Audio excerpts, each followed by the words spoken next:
White Sox baseball on Chicago Sports Network is brought to you by Wintrust. Different approach, better results. Another night here in Seattle as the White Sox look to even this series at T-Mobile Park after offense was hard to come by in Game 1. Last night came down to pitching and limiting mistakes, and tonight the Sox are looking for a better offensive response against the Mariners, a team that's always been tough to beat here at home. How's it going, everybody? I'm Brooke Fletcher. Last night it came all down to pitching. Brian Wu really challenged this White Sox lineup, but on the other side, Noah Schultz looked more like himself, going 5 1/3 with 6 punch-outs. But what really stood out is he didn't allow any free passes. He was effective in the zone, and he was really commanding that baseball, something that the White Sox really have been emphasizing since calling him up. But let's take a look at who's going to be on the mound here tonight. Noah Schultz there, he was really good, going 5 1/3 with 5 hits, 3 runs, 6 punch-outs, and no walks. He was outstanding, and he said that he felt really good after that outing. But let's take a look at who's on the mound here tonight. For Seattle, Bryce Miller makes his second start of the season. He's been tough on the Sox in his career, going 2-0 with a 1.77 ERA against them. And for the White Sox, Anthony Kay gets the ball. And remember, they shuffle the rotation around specifically to line him up against Seattle again. And why not? He was excellent the last time he faced the Mariners back on May 9th on the south side, allowing no runs over 5 innings in a 6-1 win. Told me the changeup felt really good for him, and since a rough end to April, Kay has really settled in, posting a 2.25 ERA across his first 3 starts this month, including 9 punch-outs in his last 2. And tonight, the Sox could really use some length out of him. And they're also going to need some run support. Coming up, Tristan Peters launched another homer in Game 1, the second of his young career. Can he stay hot tonight? John and Gordon discuss next. What's up, everybody? Welcome inside the ballpark as we get ready to start Game 2 of this 3-game set here against the Seattle Mariners. This explosive offense for the White Sox, it was held in check, only scoring 1 run last night. And the White Sox are looking to avoid back-to-back losses for the first time in 11 days. Let's see how they bounce back here tonight in Seattle. What's up, everybody? Welcome inside the booth alongside my guy. He's Gordon Beckham. I'm John Triffin. All right, the White Sox didn't do a lot on offense last night, but the guy who did perform, Tristan Peters in the field and at the plate. Yeah, Tristan Peters has been an excellent complementary piece to some of these big boys in the middle of the lineup. He is doing everything. He made a play last night deep in the left center gap, which I thought no chance he's making this play, and he found a way to run it down. He's been doing it in left. He's been doing it in center. Noah Schultz likes that, and yeah, he's been doing it at the plate as well. Dropping his second home run in as many days. He has really been great in that center field position for these White Sox. All right, let's break down what it's going to take for the White Sox to get back on track here tonight. They face a very tough pitcher, Bryce Miller. Started the season on the injured list, got his first start of the season last week against Houston. What do they have to do tonight against the flamethrower? Yeah, Miller's got a very good fastball, just like last night's Brian Wu. You see it right there. He's obviously got a good complementary slider to that as well, but what I hear from the Mariners is if he lives with his fastball, it's just as dominant as Wu, and he's actually gained some miles per hour on his fastball this year, up a couple miles per hour from 94 to 97 miles per hour as an average. He has got some real big juice behind that heater. How about this scene before the game tonight? Munetaka Murakami meeting his hero Ichiro Suzuki as the White Sox get ready to face off against the Mariners. Game 2, it's coming up. First pitch after the break. Welcome back. Let's take a look at the starting lineup for your Chicago White Sox. Sam Antonacci is leading things off in left field, followed by Murakami, Vargas, Montgomery. That trio, they have been pounding the ball. Chase Mydroth, he is back in the starting lineup tonight, followed by Benintendi. Kelnick a little under the weather still. Peters and Edgar Caro has the plate. Here's the Weather Bug presented by Four Seasons Heating, Air Conditioning, Plumbing, and Electric. 65 degrees, a little overcast, but still a beautiful day out here in the Pacific Northwest. Only a slight breeze left field to right field. Here's your pitcher for the M's on the mound to start the game. You've got Bryce Miller. He's been one of their aces for the last few years. You see the ERA, that's only 1 start. He came off the IL recently and to face Houston for his first start of the year. And this guy has got a great fastball, does a good job of mixing it up. Four-seam split, slider, sweeper, and sinker. He will mix in a knuckle curve, but he hasn't thrown it so far this year. Very good fastball from that young man, similar to Wu last night. And here's Ryan Blakeney behind the plate. He's more pitcher friendly, a little bit bigger zone. Calls strikes 9% above MLB average, down to left-handed batters. See how that plays to the White Sox offense, because they start with Antonacci, Murakami, Vargas, and then another lefty in Montgomery.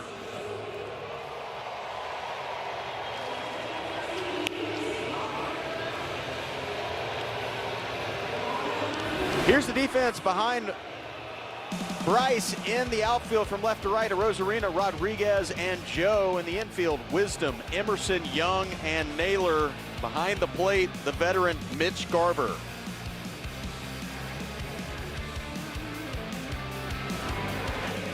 Getting ready for baseball here, Sam Antonacci. He will lead things off for the White Sox. A very teachable moment for the young rookie last night. Tried to get a little aggressive. White Sox understood what he was trying to do. On a walk, went to third. Let's take a look at that play that happened last night. His first and second, nobody out with this walk. But as Antonacci is looking at the fielders on the left side of the infield, he sees their back to the play. Yeah, ball four, Antonacci takes a huge risk. And I think that for this, you have to remember who's on the mound. Brian Wu used to be a shortstop, very good player, and he figured it out really quick. And Emerson, only 20 years old, was able to scamper to the bag. They love the aggressiveness, but it's not the right time for it. Obviously, when you have a guy like Wu on the ropes in the first inning, you can't give him free outs, and that's what Antonacci did, and it's be a learning experience for him. All right, we are ready for baseball here. As Bryce Miller on the mound to start game 2 of this series against the Mariners. And Antonacci sends that one into the seats. Brooke, you had a chance to talk to Antonacci. What did he take away from that play? Well, one thing that really stood out was just he was taking accountability, you guys. He said, he told me being aggressive is part of this team's identity, but you've got to pick your spots, like you guys were saying, especially with the heart of the order coming up behind you. So he admitted, looking back on it, he probably went a little too early, but also said it's something that you learn from over the course of a 162-game season. And, you know, Gordon, this is a young team, and there's going to be some learning curves. And with Sam being so young and a rookie on this team. Yeah, you're right, Brooke. I think that there's moments they're teachable, right? You can't teach aggressiveness, though. That's what Sam has, and that's what the White Sox love about him. I think what he is learning is the fact of when to be aggressive. And I think if you allow Wu to settle into that game and not give him an out early, potentially if he gets rolling in the third or fourth inning, then maybe take a chance to get to third with less than 2 outs in that situation. You can't fault Antonacci for always being alert. I mean, whether he made the right decision or not, it wasn't the right one last night, but he's thinking about the game in a way that a lot of people aren't. They're just kind of sleepwalking through what is expected. He's looking for the unexpected, and that's what he did in that play. And you know what? He looked foolish, but he's going to make himself look really good in some aspects of that base running down the road. Battling heel as he fouls off another pitch. The other thing I like about how that unfolded, the White Sox say, yes, this is who you are. You want to be aggressive. But Justin Jersley, the third base coach and also the infield guy for the White Sox, as soon as Antonacci came into the dugout, addressed the situation with him. He said, we love what you're doing, but think about the situation, risk versus reward. You got the big bats coming up. Battling in a hole here, 0-2. Also, we saw what Wu did the rest of that game. Right. And you got a starter who was maybe struggling with his command early in that game. Let things play out with Vargas, with the big bats now coming up behind you. He didn't have his best stuff early, and he was uncomfortable in that mound. That's the best time to get a guy early, and you gave him a real cheap out. It's this one hard, but it's right at the rookie Emerson. It was his first start at shortstop as he makes the play to start this ball game.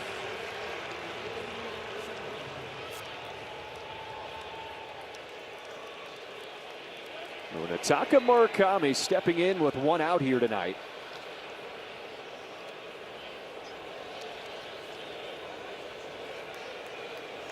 I talked to his interpreter Kenzo about the interaction with Ichiro Suzuki today. He said it was just so cool when you're in presence of a guy like Ichiro Suzuki. There's just an aura around him that you can just feel he is not like everybody else. And even at 52 years old, Ichiro Suzuki still shags fly balls out in the outfield every day for pregame. I bet Ichiro could hit about 50 home runs in BP too. Never seen a guy be able to hit home runs in BP like Ichiro. And then in the game, he just sliced the ball everywhere.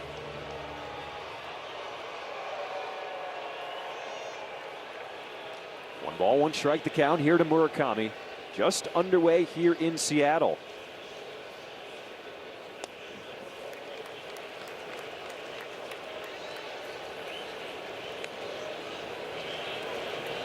White Sox are going to see plenty of velocity tonight from Bryce Miller. In his first start on Thursday in Houston, fastball averaged almost 98 miles per hour.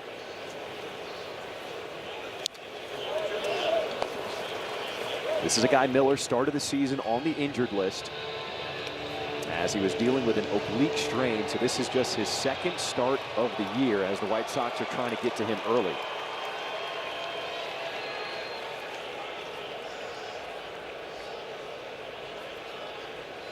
Two balls, two strikes the count. And he gets him upstairs with the heater for out number 2.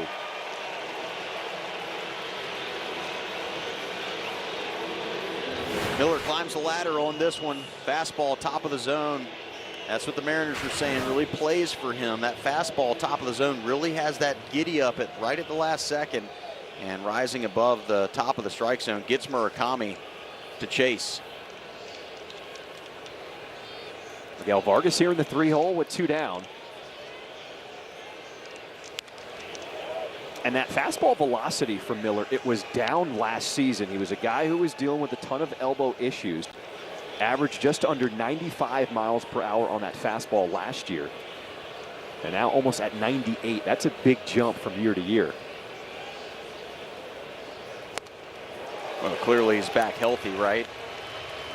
That dip in velocity probably totally connected to the elbow issues that he had. So he's feeling pretty good right now. 97-98 on the bump and making quick work of the White Sox so far here in the top of the first. This is why this Mariners team is so dangerous. So many weapons in their starting rotation. 0-2 here to Vargas. And he looks at strike 3.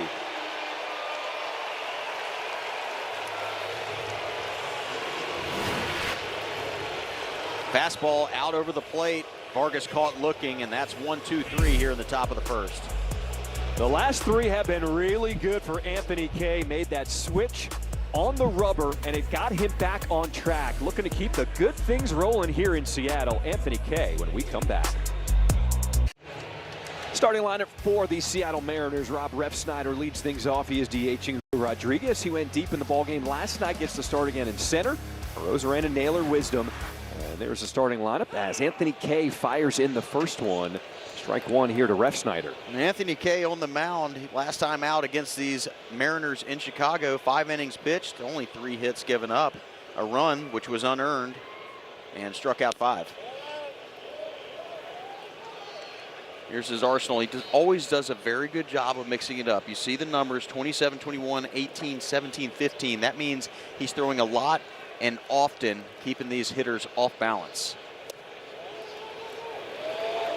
Brooke brought up the numbers in the pregame. Talked about what he has done over his last 3 starts. 2-0 with a 2.25 ERA. Clearly the changes have been working here for Kay on the mound.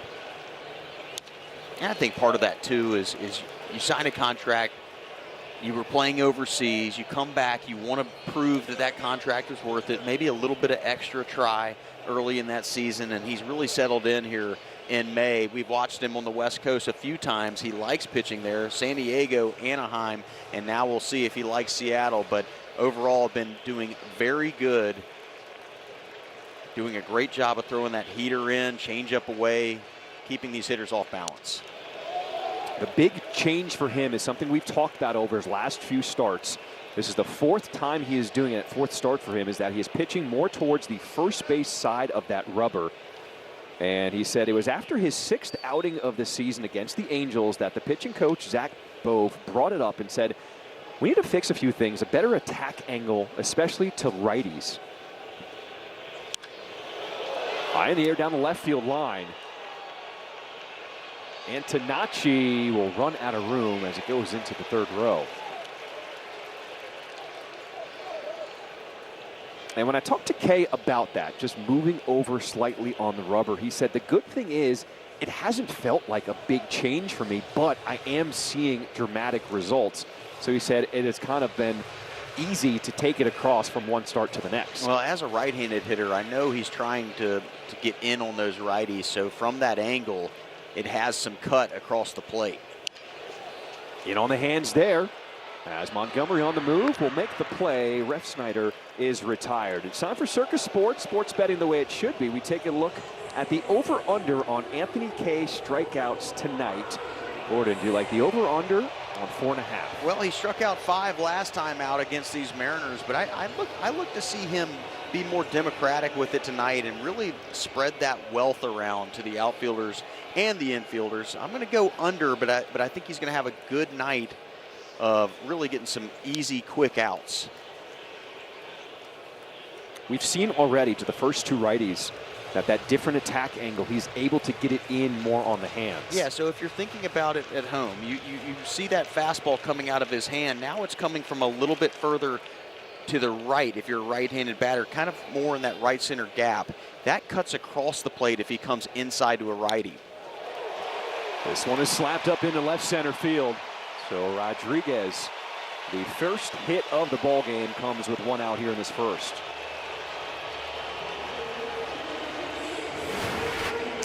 Trying to go away with that changeup. Rodriguez out in front, but God, he's just so long through the zone. Really nice job by him to stay through that ball, not roll it over. And the Mariners got their first hit and base runner of the game.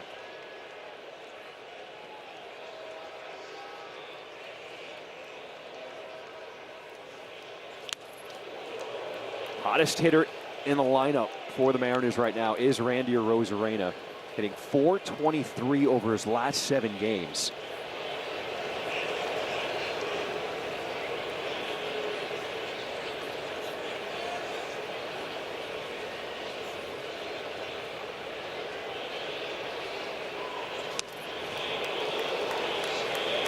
.97 inside too, right there. That really, as a right-hander, that really ties you up a little bit, especially if he can get that changeup down and away.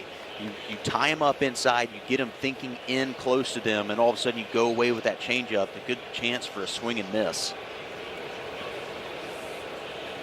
0-2. And that one's going to hit Arozarena. You can see the emphasis for Kay trying to get in, but that one clearly too far off the plate. Well, that's the problem too. When you keep trying to go in, there's a chance that you're going to hit somebody. Arozarena on the dish, and he's just leaning over that plate, and that's when that fastball up and in just missed by a few inches, and it gets Arozarena. And Mariners have something going right here. Not the guy you want to see with runners on base, as Josh Naylor has made a career of terrorizing the White Sox. That one inside, and did it hit him? Naylor wants his manager to potentially challenge that. Yeah, I don't know if you're going to get. And now he's calling. Oh wow, he's out of the box, and the umpire says that's a pitch violation. Well, they're smiling about it, so a little friendly exchange. It is going to be, or maybe not. Talked his way out of it.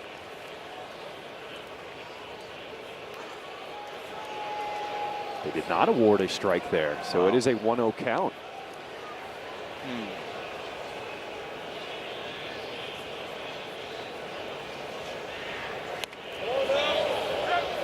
The appeal to third. He did go around as Tripp Gibson on the call there.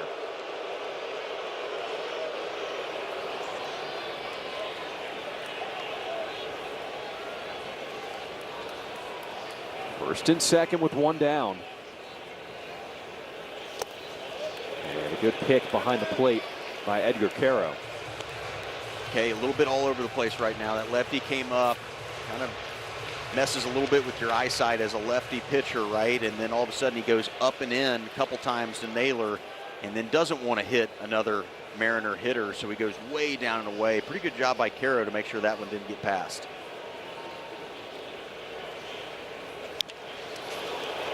One is grounded foul.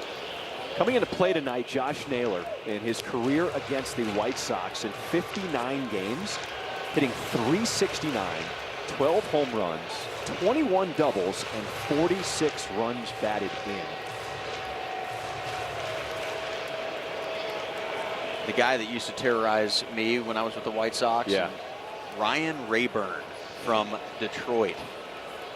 Never really was like a big-time hitter for anybody else, but then all of a sudden we'd come in and he would find a way to get 4 or 5 knocks, hit a big home run or a big double in the right spot. Sometimes you just have a team where you just feel good when they come into town, and Naylor, it's the White Sox for Naylor.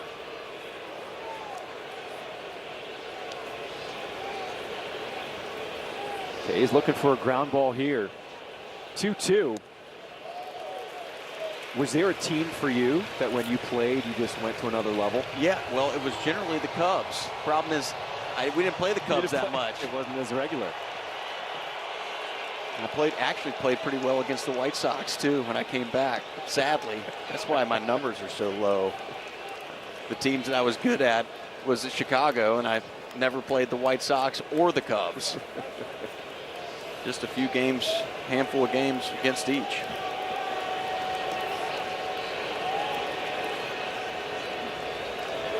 Okay, he takes a peek at Rodriguez at second. Now comes to the plate. Outside. So the walk will now load the bases here in this first inning.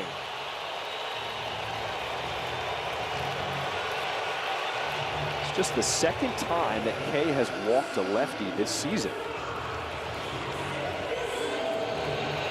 Well, sometimes walking a guy like Naylor isn't the end of the world. Obviously, bases loaded, a little bit of a precarious situation here, but you've got Wisdom. He hasn't had an at-bat in the big leagues yet this year. Maybe you can get him to roll over for a double play.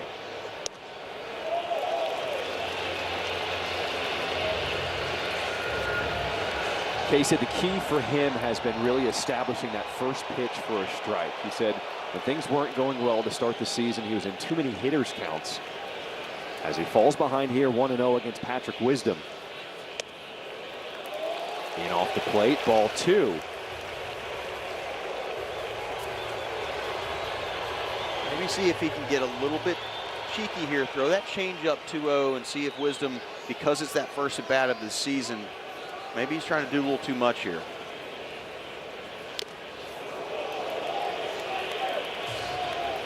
And a fastball count. Got it past him. Yeah, he did. It's a positive. Now that you've got that fastball by him, Wisdom's thinking about it. Hey, he beat me with a 2-0 fastball. Now let's see if you can get that changeup to get a little bit of a rollover.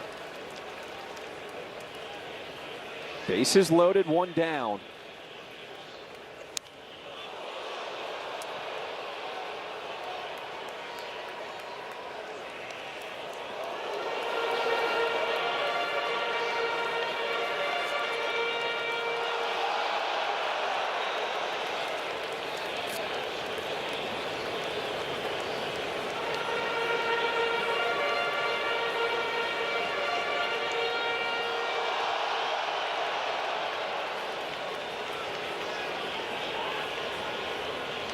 Single hit by a pitch and a walk. Loaded the bases. 2-2 from Kay.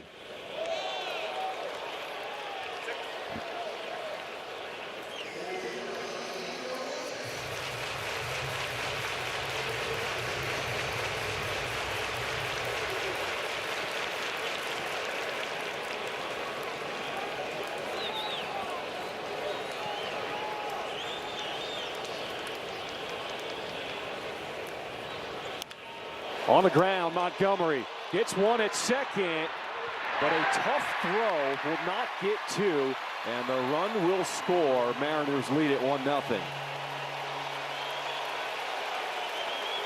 almost a big-time double play. Unfortunately, this ball is just a little bit too far to Colson's right. He does a good job to move his feet, get in front of it. They got the ground ball they wanted. They just didn't hit it right at somebody. Colson with a pretty good feed. It's away, and a really good job by Chase to make sure of an out. The worst thing that could have happened there is if he receives that ball, tries to turn it, but never touches that bag at second base. So got an out, possibly could avert a really big inning right here. Another out, and they'll be out of it with only one run in.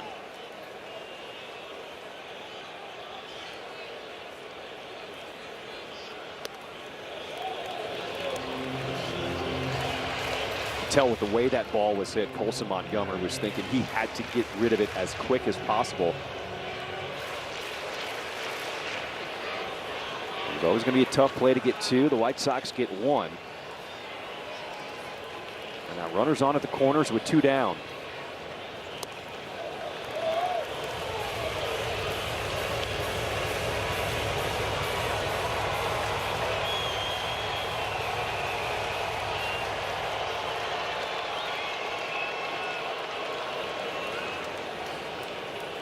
Hunter Joe hitting under 200 this season.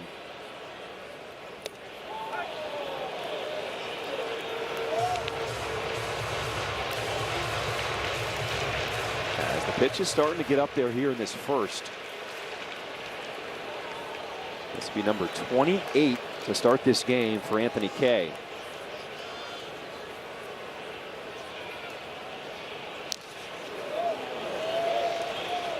Good news is that fastball, it is playing right now. Guys are not able to get a good piece of it.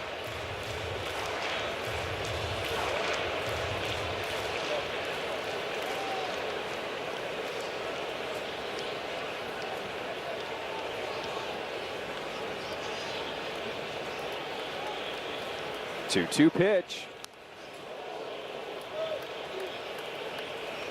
You know, the other tough thing about what's happening right now, White Sox need length tonight from Anthony Kay, and the bullpen is very taxed. This is going to be pitch number 30 already. Yeah, they talked a lot about before the game, the coaches did, of needing Kay to go pretty deep in this game. So gonna have to figure out something pretty quick, or else they're going to tax that bullpen even more. White Sox have one more game here in Seattle tomorrow. The off day on Thursday, spent in San Francisco.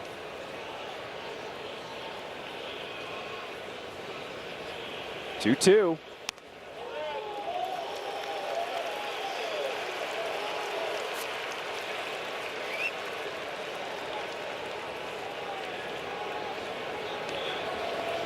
It's a Mariners team that, for the most part, they do not chase. A very tough out when you go through the entire order. Third full count already. And he lost him. Bases loaded once again. They're going to have a conversation with him at a minimum, just to give him a second to relax, if only for a moment, just give him a breather. 31 pitches so far, not the way you wanted to draw it up if you're the White Sox. Got that first out really quick against Rob Refsnyder, and it has been tough sledding ever since. And Mitch Garver, veteran player, up to bat, got a chance to put a crooked number up.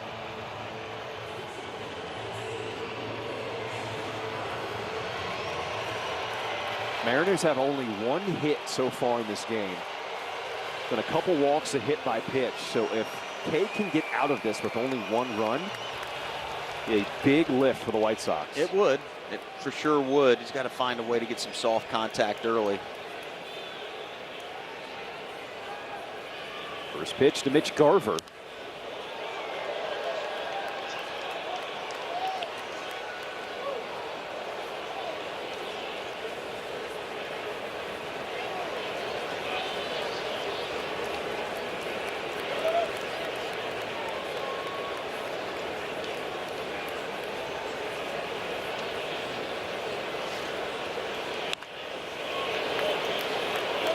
Righties hitting Kay much better than lefties this season.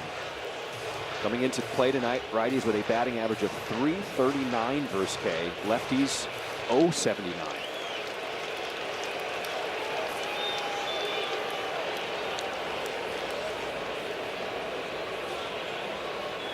Oh, 2 pitch.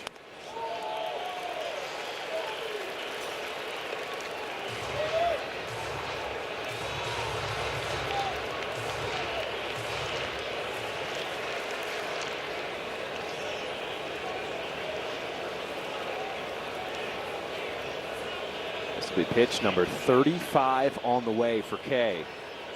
Got him swinging. He used up a lot of bullets, but the big one, he only allowed 1 run in that first. Michael Kay wiggles out of that one.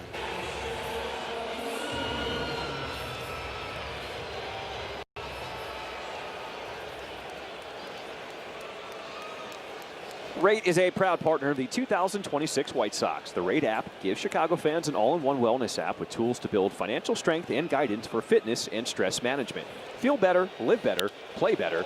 Download the Rate app today. Close Montgomery attacking the first pitch as we start this second. Thanks for joining us here tonight. With Brooke Fletcher on the field, Gordon Beckham, I'm John Triffin here in Seattle. A very lengthy bottom of the first. It was 17 minutes. But Anthony Kay able to get out of that jam, just a 1-0 lead for the Mariners. You hope the White Sox can get up to bat right now and find a way to keep this a longer half inning at a minimum. They don't have to score, but try to give Kay a moment on the bench. Let him really rest and get back his get back the arm, because that's a lot of pitches in 1 inning.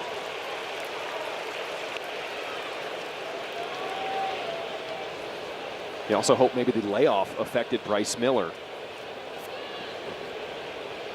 who had back-to-back strikeouts to close out the first inning, and now has Colson Montgomery in a 1-2 hole here.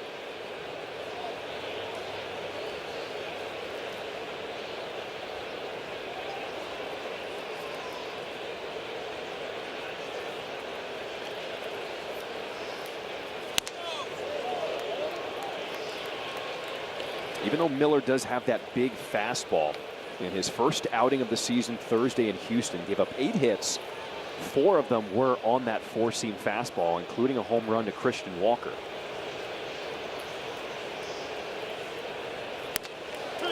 Fastball looking there, strike 3. Let's go to Brooke.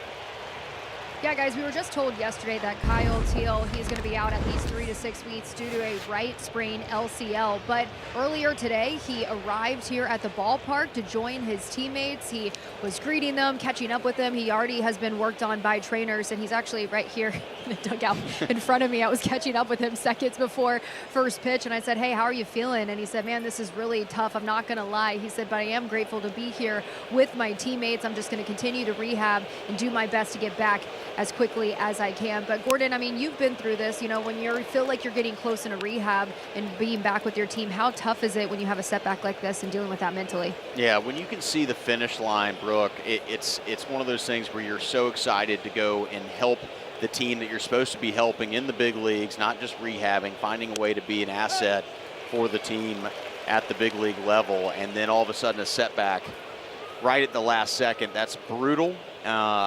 It's one of those things that you have a lot of frustration about, but ultimately the fact that he's back here will probably be a lift for him and the guys around him, because it's one of those things you just got to go through it, man. The body sometimes just doesn't want to cooperate, and when you have one injury, a lot of times you favor something because of that injury, and then all of a sudden, even if it's a freak thing, something else pops up. That's the hardest thing to do, is just play free when you're trying to come back, because you're trying to, generally, especially with the hamstring, you're trying to baby it back, so to speak. Tweaked his hamstring back playing in the WBC. So Kyle Teal has not seen regular season action for the White Sox. He was getting close to coming back in a rehab assignment game. Tweaked his knee on a swing in the box. This one passed my drop. That is 4 straight punch outs for Bryce Miller. Firm fastball. Talked about it in the open. He's got just as good one as Wood had last night. You see that. You see that four-seamer just take off as it gets to the plate. The Mariners pitchers, especially the starters, they have something about them. They have figured out how to throw a four-seam and make it almost unhittable. Top of the second, this half inning is brought to you by Wintrust. As that breaking ball misses, ball one to Andrew Benintendi. What would your approach be if you're stepping in the box against Bryce Miller? Well, I wouldn't get off the fastball. I mean, four-seam fastballs are good to hit if you're looking for them. You saw Colson, he started to look probably at something else, and that's why he saw that last fastball just whiz past him without offering at it. When you get off the fastball, it opens up a lot of different holes. So got to stay on the fastball and hope that he'll get that ball down a little bit, because at the top of the zone, it's going to be so hard, if impossible, to hit. You push that ball down a little bit towards the bottom, there's a chance. Benintendi turns on that one, pulling it foul.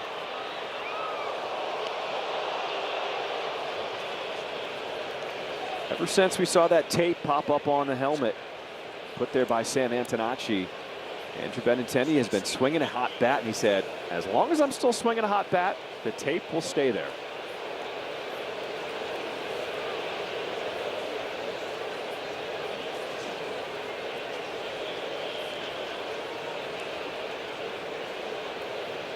Two balls and a strike. Lifts this in the air to left field. Rosarena waits for it. And Bryce Miller has faced the minimum through two. Memorial Day, May 25th, as the White Sox take on the Twins at 1:10 p.m. 10,000 fans at the ballpark will receive this, a Chase My Drop bobblehead presented by the Village of Bedford Park. To purchase tickets and prepaid parking, visit whitesox.com/promos. All right, 35 pitches for Anthony Kay in that first inning, as he now faces 8-9-1 in the Mariners' order as we start this bottom of the second. Cole Young, the second baseman, just 22 years old, and we are seeing the middle infield starting to form as the future for this Mariners team. Cole Young establishing himself at second, and Colt Emerson, who hits behind him tonight, getting his first start at shortstop.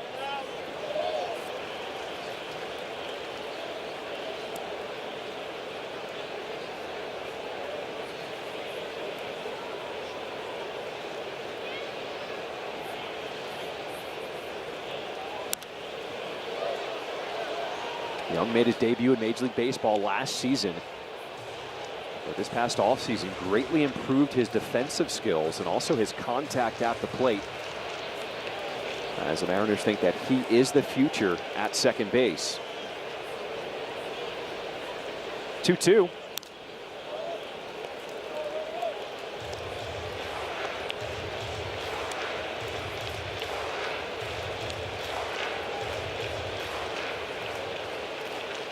Kay is looking for a quick second inning here.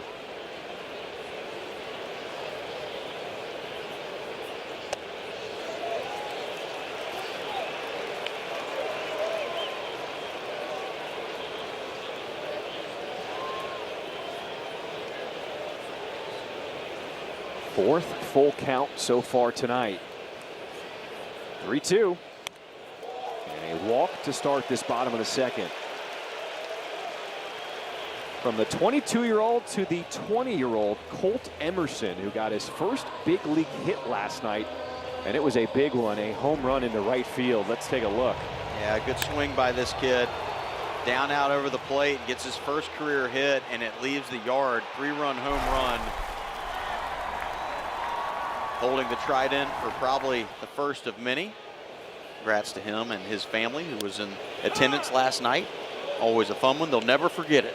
Well, and that's a big moment because they were actually not in attendance for his first big league game, which was Sunday. He had a very late call-up.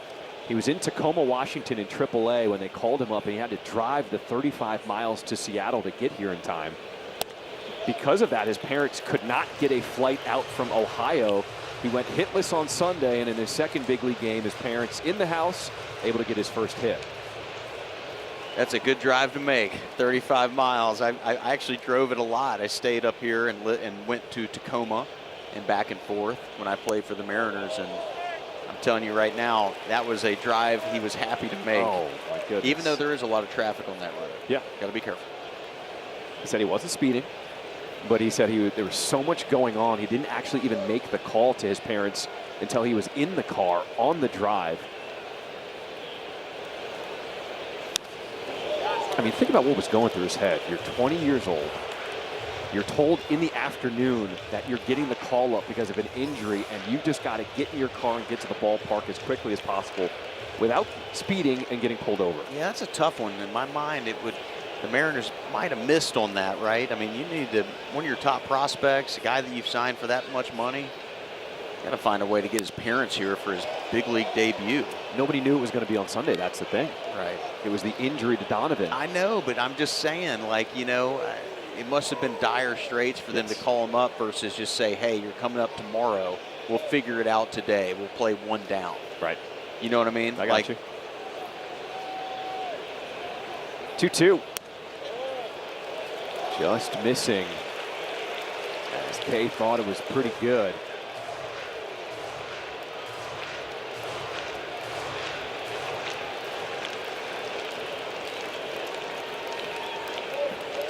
Another full count.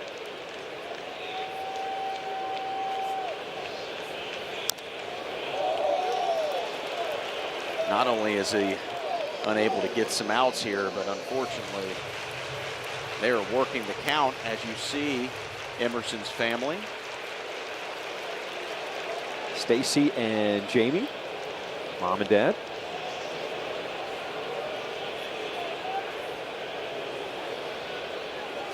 Got him swinging. Second strikeout tonight for Kay on pitch number 50. Yeah, maybe that gives him a little bit of confidence here. It's a fastball up and away, and the young man probably fishes for one above the zone. A big out for Kay, but needs to find a way to get some quick, easy outs here. These Mariners are doing a good job of working the count, making him throw a lot of pitches. Little wrinkle there for strike one. When I spoke to Kay this week, he said the big thing was he was trying to be a little too cute with the first pitch. Try to be too fine, try to get it on the black, and he was missing consistently in those first 6 outings. And he said he's got to focus more on just getting that first pitch over for strike one.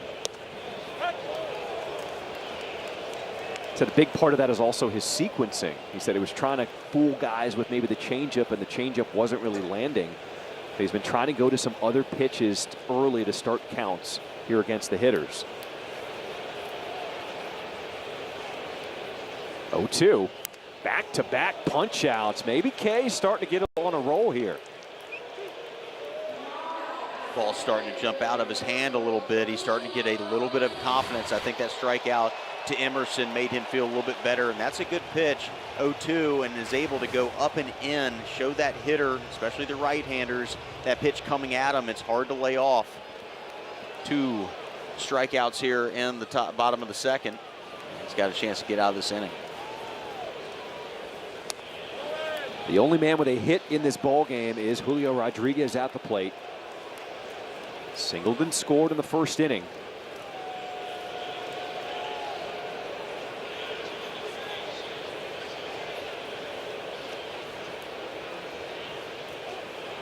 Runner goes, but the pitch is fouled away off the leg of Rodriguez.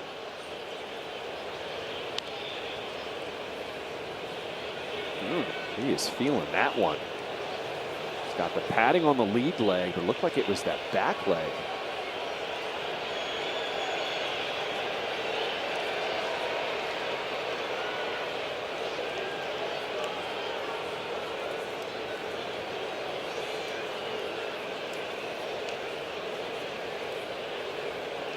He's rubbing at the outside of his right knee. Yeah, I'm not sure I ever fouled one off my back right knee at the plate. Clearly bothering him. He's going to be okay.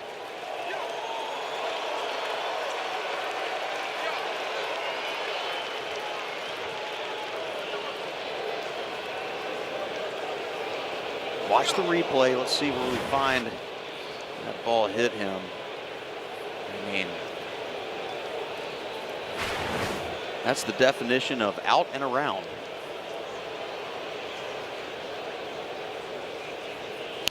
Oh my gosh, did he do it again? Yes, he did. That's the other leg. He's like, you can't be serious right now.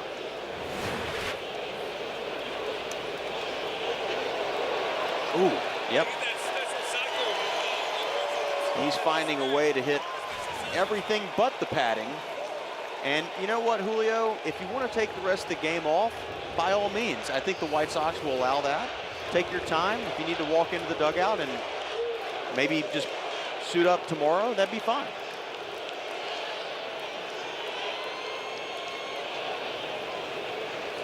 One-two from Kay.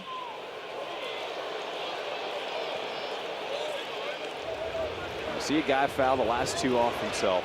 Kay pounding it inside. Smart.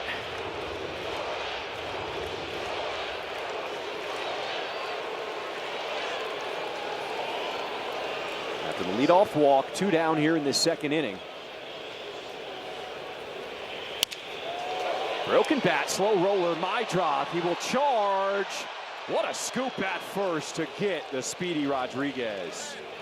A great bounce back inning for Anthony Kay as the White Sox trail 1-0 after 2. Handcuffed out of the box, but Mydraw does a good job of catch and throw. And as you said, John, a nice pick right there by Mune. Handcuffed him at first, but did pick it up. Welcome back. Top of the third we go. White Sox trailing the Mariners 1-0. Jared Kelenic, who started his big league career here with the Mariners, will lead things off here for the White Sox.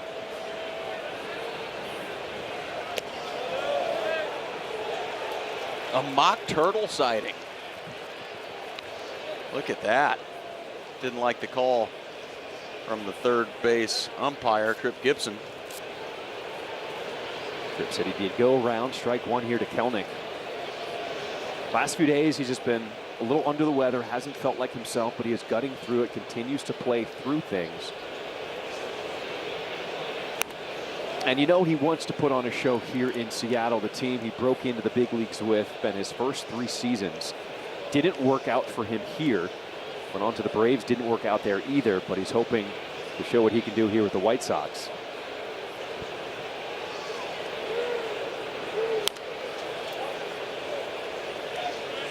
His first big league hit when he was 21 years old back in 2021, and it left the yard. Yeah, deepest part of the park. Big time prospect coming up. Had some fun out here in Seattle and has bounced around ever since, trying to find a home. That one stuck in the glove. Strike 3 to Kelenic.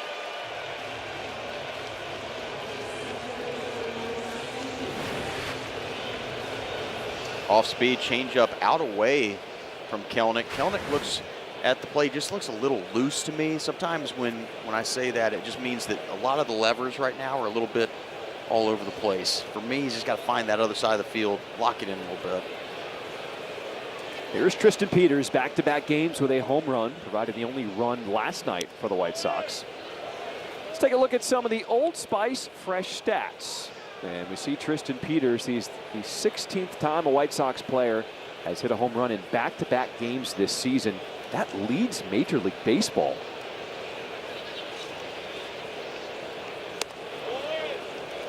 And a challenge from behind the dish, Mitch Garver. Catcher's challenging the call of ball. ABS, powered by T-Mobile. Wow. Calls overturned, pitches a strike. Seattle has 2 challenges remaining. Didn't land by much, but it is a strike.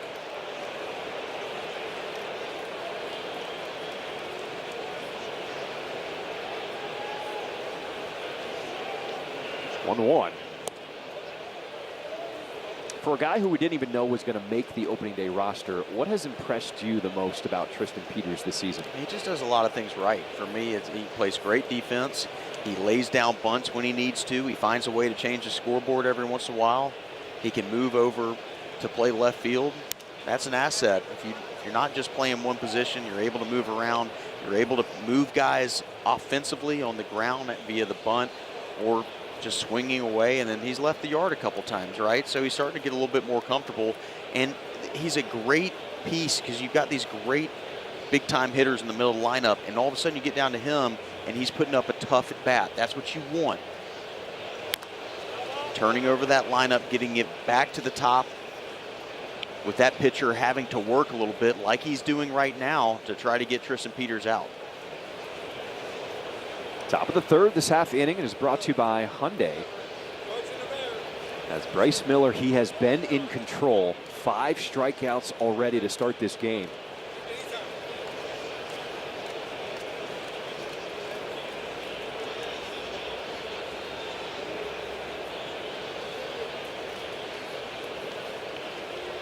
Two-two.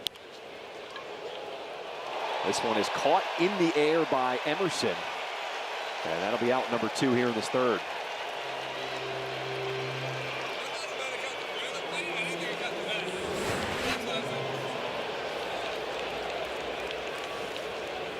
Catches it just before it hits the ground.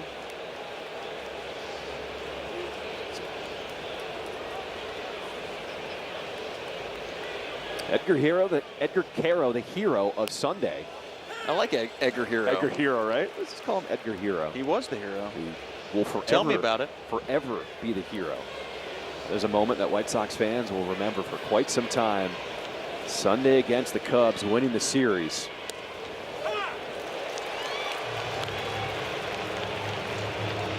He did not get the start yesterday because the White Sox felt like the matchup was better for him today against Bryce Miller. But Miller has been tough on the entire lineup so far this first time through. Slap the other way, Wisdom at third. And Miller has faced the minimum through 3 now. White Sox trail 1-0. The White Sox at ChicagoSportsNetwork.com, presented by Nationwide Insurance Agent Jeff Vukovich. Get to enjoy knowing the Vuk as much as you do the jingle at JeffVuk.com. Nationwide is on your side. A much better second inning for Anthony Kay. Couple strikeouts and a ground ball as he gets ready to start this home half of the third inning. And Randy Arozarena leads things off. He was hit by a pitch his first time up.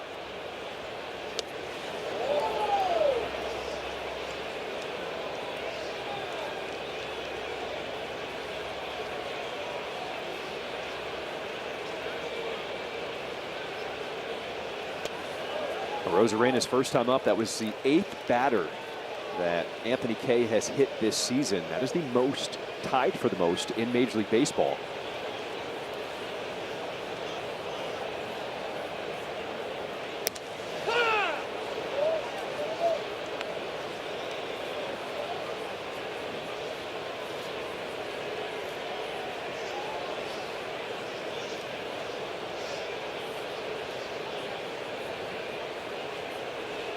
Two balls and a strike. Pitch is fouled away.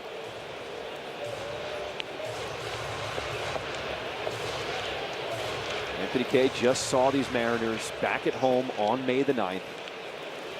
Through 5 innings, only gave up 3 hits, no runs. Slow roller. Colson Montgomery, he is charging, throwing, and he gets Arozarena. Nicely done. Really nice play right there. Montgomery charging, had to. Arozarena can really run, and I thought Arozarena was going to beat this out, but a strong throw to get the out.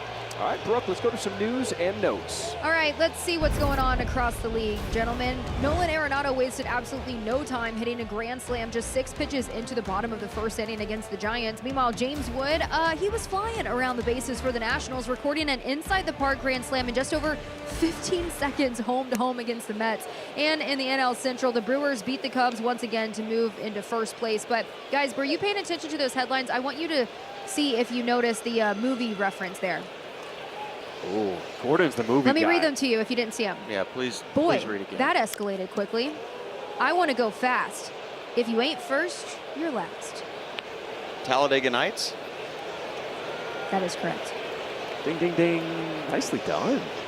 I believe boy that escalated quickly might be from Anchorman, but there's a common theme here. Will Ferrell. Yeah, Will Ferrell. Nice. Okay. Well, I was too fixated on he hit a grand slam 6 pitches into the inning. Correct.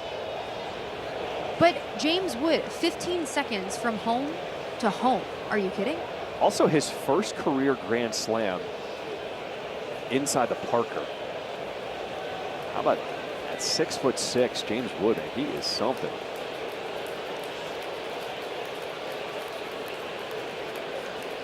All right, so let's see what happened to Naylor here as he fouls this one off. Ouchie. Right on the calf.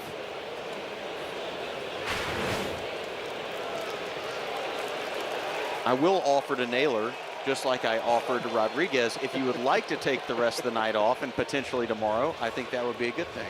You're just so kind. I just want them to be rested and feel better. Nothing wrong with that.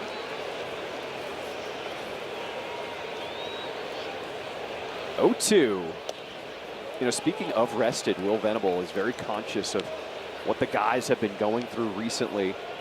Emotional series against the Cubs. This is the 3rd West Coast trip already this season. So decided to move all the daily activities back a little bit so the guys could get some more sleep today.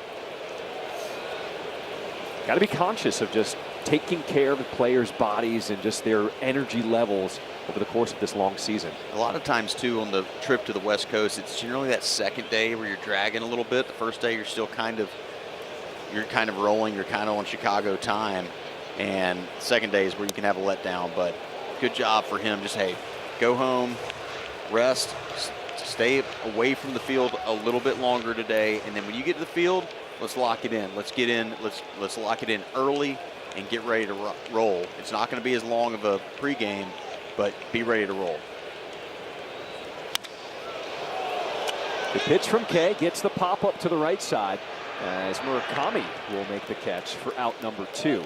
Other thing you got to realize, this is a very young roster for this White Sox team. So sometimes things have to be re-emphasized, whether it be just prioritizing your sleep, prioritizing your recovery, what you're eating, your diet, your nutrition. Will Venable has an incredible team around him that are just make sure giving these guys the best path for success. It's also good that they're young because they can handle this West Coast 3 in a row, right, that they've been doing. If they're older, it might have more of an effect on them. So that's a positive for the White Sox. Got to remind the young kids what to do, but also that's a good thing, right? They can bounce back quicker than the older guys.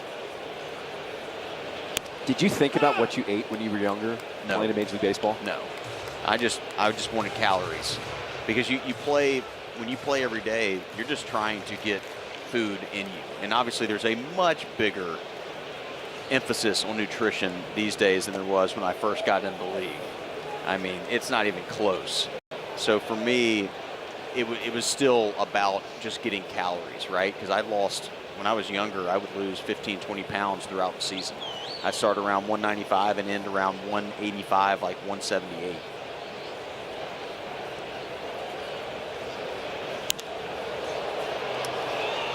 Popped up into shallow right field. My drop drifting back. He is calling for it. The first 1-2-3 inning tonight for Anthony Kay, who is settling into this game.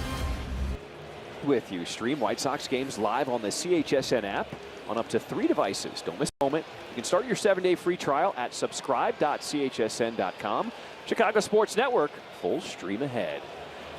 Beautiful shot here at the water here in Seattle in the Pacific Northwest. Top of the 4th we go. This half inning is presented by Toyota. Get a chance to explore Seattle at all the past few days? I walk down to Pike's Market every day, every morning for a wonderful breakfast with our media relations man, Bob Beckdahl. Bob, one of the best in the business. Yes, he is. He lovingly put something in the notes. He said, White Sox TV analyst Gordon Beckham played a legendary 33 games with the Mariners in 2017 and 18. Let's clap it up for Bob. Yeah, Bob has a good way about him in terms of trying to bury me everywhere we go. He does a good job of that. Up the middle, past Miller on the mound. And the play is made by Emerson as Antonacci is retired to start this fourth inning. Third time in the career for Bryce Miller that he is perfect through 3. And all 3 times he has had at least 5 strikeouts. As the White Sox trying to get their first hit tonight with Munetaka Murakami at the plate.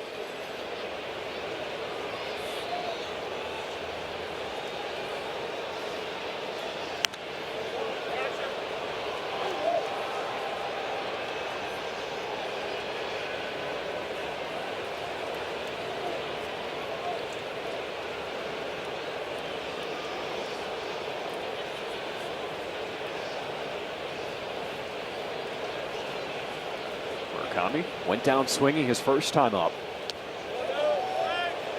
He did not go around there. Trip Gibson says ball 1.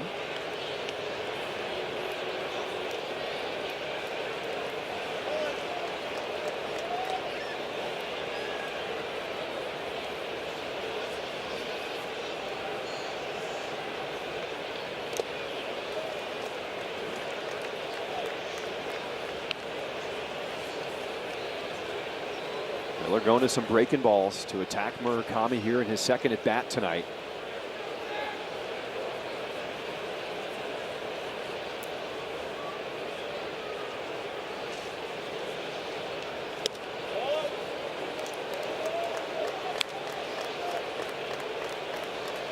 In 3 career starts versus the White Sox, Miller is 2-0 with an ERA under 2.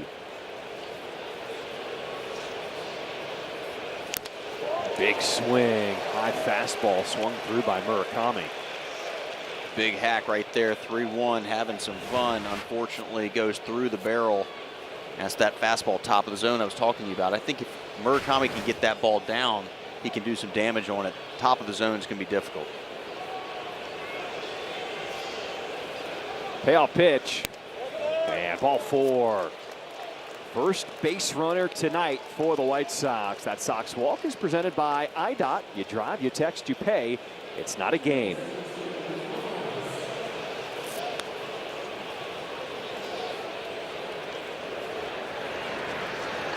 All right, so you went to Pike Place Market today. Did you do the fish toss? No. I don't want to smell fishy. Going back, Stop. No. Have you ever? No.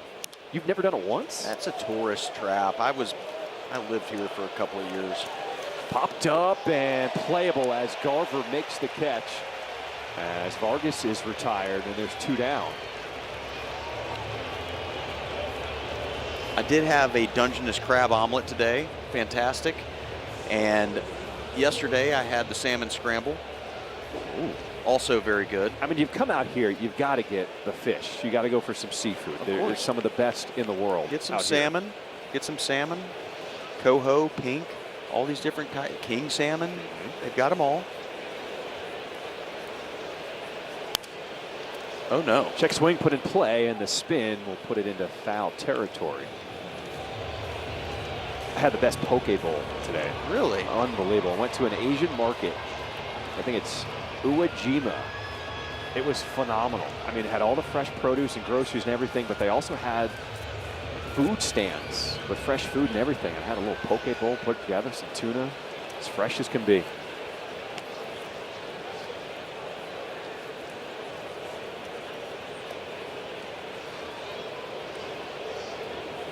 Runs have been hard to come by so far here in Seattle for the White Sox.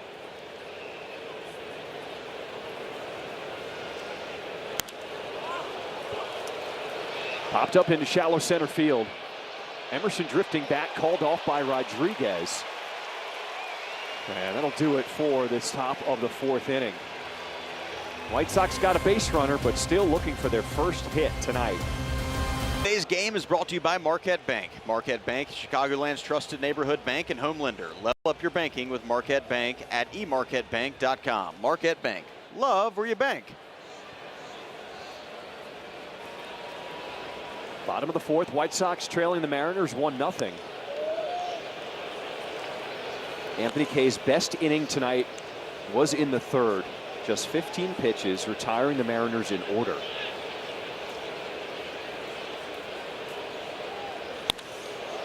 And this one caught in the air by Vargas at third.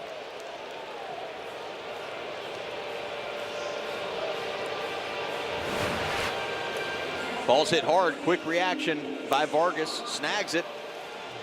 First out here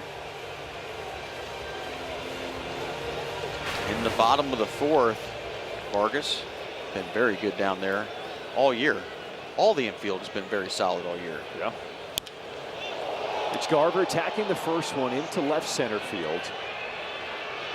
And that is now 8 in a row retired by Anthony Kay. Bottom of the fourth, this half inning is brought to you by Davis Law. A little shaky in that first inning, but what have you thought about the way he's settled down? Well, he's found a way to grind it out. He did not have it in the first, only gave up 1 run, and he's since been really battling out there. And the most important thing is here in the bottom of the fourth, a couple of quick outs. That's a huge, huge sigh of relief for Will Venable. If he can potentially get out of this with single digits, in terms of this inning, he's got a chance to go at least 5 and might even have to pitch into the 6th. 35 pitches in the first inning, 42 pitches since. As Young on the ground. A 5-pitch fourth inning. Very well done for Anthony Kay. For $5 Tuesdays, well, as I call it, date night. All fans will enjoy a specially priced $5 concession menu, including draft beers from Miller Lite or Modelo, Garrett Popcorn Stadium Buttery. Got Vienna beef hot dogs or Polish sausages, Beggar's Pizza slices, nachos, and select Coca-Cola products. To purchase tickets, visit whitesox.com/Tuesdays. That's a Schriffen date night? Come on now. I am conscious of my wallet. $5. Order away. Whatever a lot of you food. want, whatever you'd like. As many pizza slices and nachos as you want.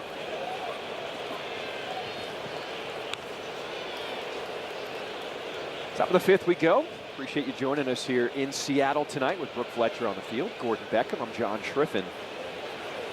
White Sox still looking for their first hit tonight off Bryce Miller, the starter.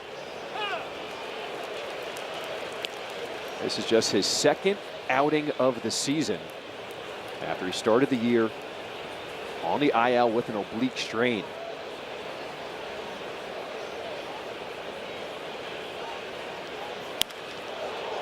Chase Mydroth sends this one deep to center field. Backing up in the warning track is Rodriguez, and that's where he will make the catch for out number 1. All right, Bryce Miller has not given up a hit yet tonight. What would your approach be now this second time through the order? Yeah, got to find a way to get the ball in the middle of the plate like Mydroth did right there. He got one in the middle of the plate, hit it hard, just unfortunately to the deepest part of the ballpark. They're going to have to figure out something, though, because that fastball is playing, and they've got to find a way just to sneak one out. What about a bunt? You know, we haven't seen one of those out here in the Pacific Northwest, and you got Benintendi right there. Try to find a way to break this no-hitter up. That's what it is, a no-hitter. Did you hear what I said, John? It's a what? It's a no-hitter currently. Let's put it out there. Hoping for the reverse jinx here.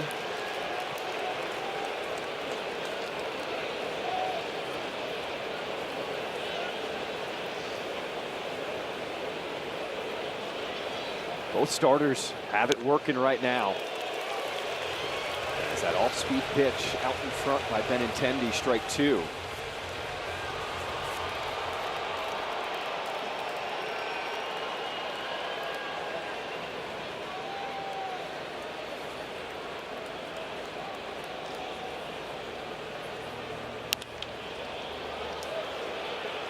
Fly ball into center as Rodriguez trots in.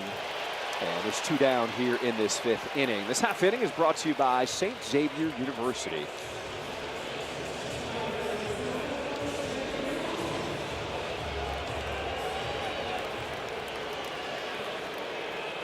You know, John, when you got a guy on the mound going like this, as Miller is, you ask what can you do? Sometimes you can't do much. I mean, his stuff is very good. playing at the top of the zone with that fastball and finding a way to miss some bats at the bottom too. I mean, sometimes you got to tip your hat. It's going to take some guts to get him out of the game, because he's only got 61 pitches right now, through 81 last time out. So it's not like he's on a pitch count, which is kind of what you're hoping. He's not.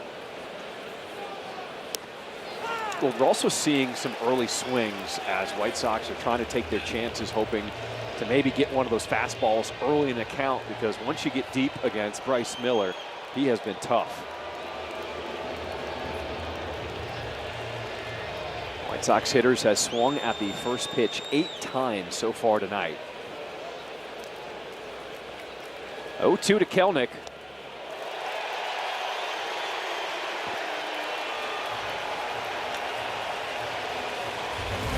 Bryce Miller still has not given up a hit through 5. Park on Saturday, May 30th, as the White Sox take on the Tigers at 1:10 p.m. 15,000 fans that are 21 and over will receive a teal and Caro bobblehead presented by Binny's Beverage Depot. To purchase tickets and prepaid parking, visit whitesox.com/promos. Bottom of the 5th we go. This half inning is brought to you by Prevagen. Pitch number 80 tonight, and Kay is going to hit Emerson, the second batter that he has hit tonight.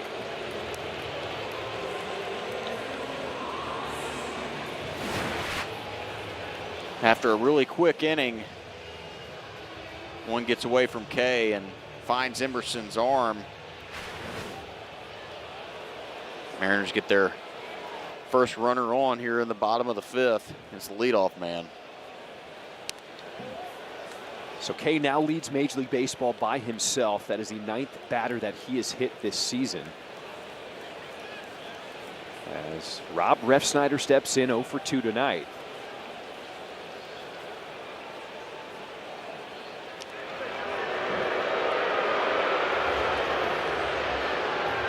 This has not been the year for Refsnyder, entering play tonight with a 1.17 batting average. Trying to figure things out at the plate.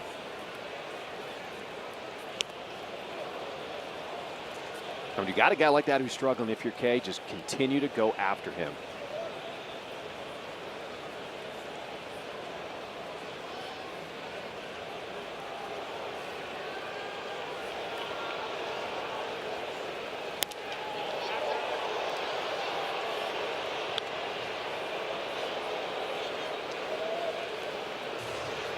Refsnyder just 3 for his last 29.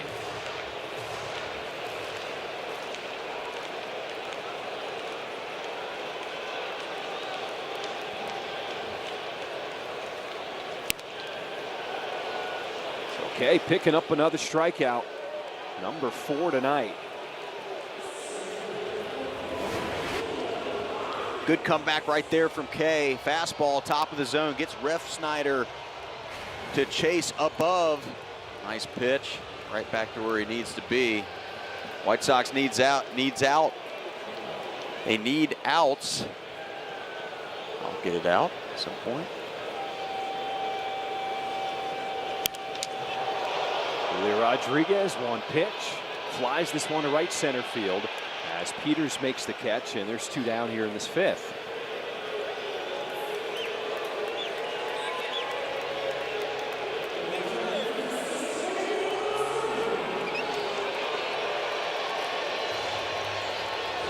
Off that fly out, take a look at the swing by Rodriguez. Ooh, that caught Caro. Yep, Rodriguez knew it and turned around, gave the apology. That's the way to do it. If you're going to hit the catcher, that's what you want. And a nice job here. Might have a really quick inning again, John. The flip over to first as Anthony Kay gets through this 5th with just 8 pitches. On authentic gear at MLBshop.com. From official jerseys and memorabilia to hats and hoodies, we got the season covered. Visit MLBshop.com/White Sox, the official source for your White Sox gear. I like that cap, the old school look from my man in the front row there. Got some Mike Ditka glasses. There it is. Look who breaks up the no-no. Tristan Peters goes down the line in right field. He is digging for second. Wild throw into left field. First hit of the night for the White Sox. A double to start this sixth. This double is brought to you by Elgin Hyundai, home of the 20-year, 200,000-mile double warranty. We highlighted Tristan on the pregame. He absolutely is doing it all for the White Sox, and a nice job right there, hitting the ball right down the line and forcing the bad throw into second. White Sox have the tying run on second base with nobody out. Edgar Kara at the plate. Mariners are pinching in at the corners defensively as Caro is swinging away there. Yeah, I like him swinging away right here. Lefty, find a way just to hook the ball, just like Peters did. Try to push it towards that right side. If he's able to do that, he'll get Peters over, no problem. So Naylor now backing up at first base, and that pitch up and in.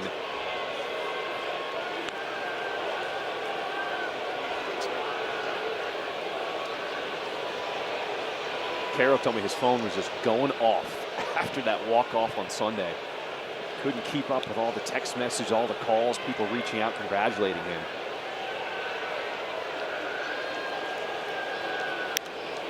What was huge for him was everyone knew the kind of slump that he was in, but he had been grinding the entire week with his own hitting coach, trying to get back on track. And a hit like that can bring his confidence back to where we saw it last year. Yeah, and a big spot right here. Just got to find a way to get the base runner over. Got to play for one run right now the way Miller's throwing. 1-2.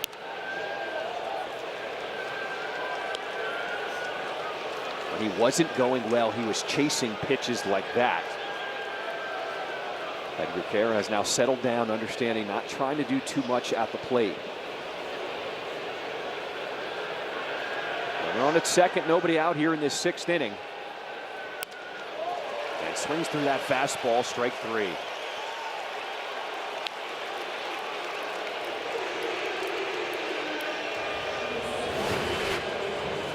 Four-seam grip, top of the zone. That's that fastball we talked about. It starts right at the top level of the strike zone and then just rises out of the strike zone, and Edgar Caro chases that, unable to get the job done. It's left up to Sam Antonacci with one. Top of the sixth. This half inning is brought to you by Elgin Hyundai. And Mitch Garver is going to go out and have a conversation with Miller.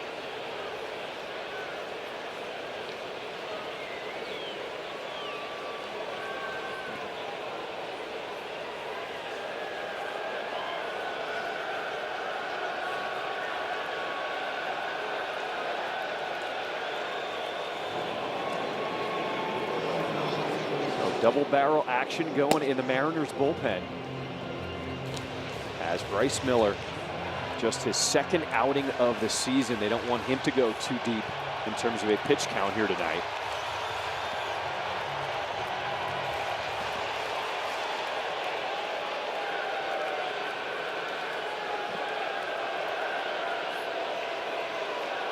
Leadoff double for Tristan Peters. On at second now with one out. And the first one missing to Antonacci. What is going on in the upper deck in right field? Playing a game of shirts and skins. And people keep making their way over there. That group of shirtless fans continues to grow. Guys, well, if you're not familiar with this trend, let me fill you in. It's called the tarps off movement. So it actually started with the Cardinals, I believe like a week ago.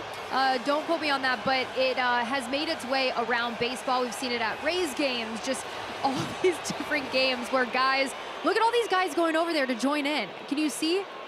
If you take a wide shot, there's like 10 guys right now running over to join this movement, and it's simple. They're just taking their shirt off and they're just spinning it around. I don't know more details than that. I'll try to research and get back to you. Okay. As Antonacci, he will fly out to left. Tarps off. Tarps, I mean, people are just flocking over there right now. It just started to pop up here in this 6th inning, and the entire section just continues to grow here in Seattle. As long as you're having fun.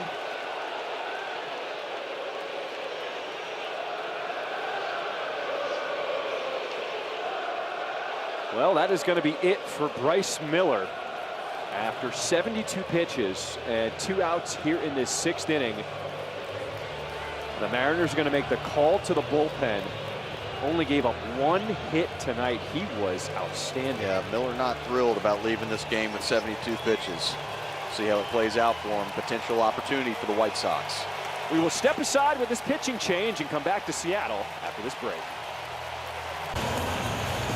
Well, the Shirts and Skins crew out in right field. It continues to grow. A raucous atmosphere here in Seattle as the starter Bryce Miller has been pulled and a new pitcher on the mound. Shirts off, vibes on, and Jose Ferrer on for the Mariners in relief of Bryce Miller, who was unreal tonight. Only a low 70s pitches on the stat sheet, and they pull him for a big matchup here against Murakami. First pitch from Ferrer misses, with the tying run standing on at second base.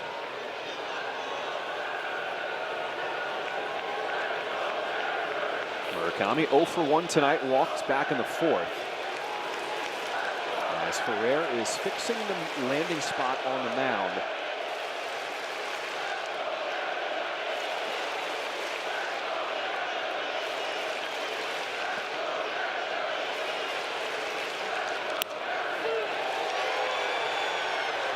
Murakami didn't love it, but catching a piece, and there is strike 1.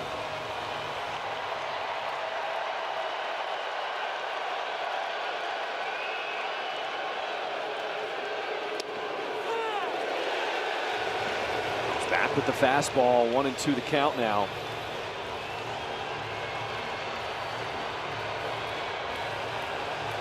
This has turned into a party out here in Seattle.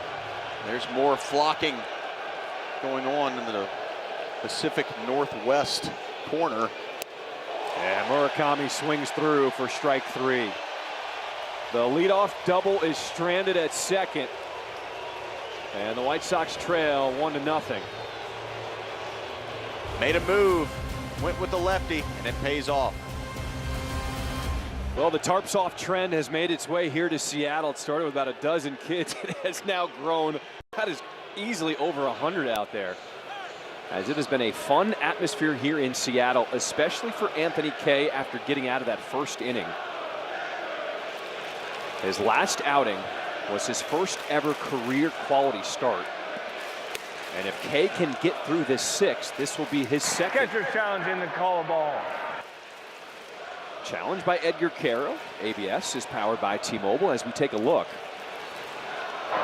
Call's overturned. The pitch is a strike. Chicago has 2 challenges remaining. Edgar Caro gets it overturned. It's 0-2.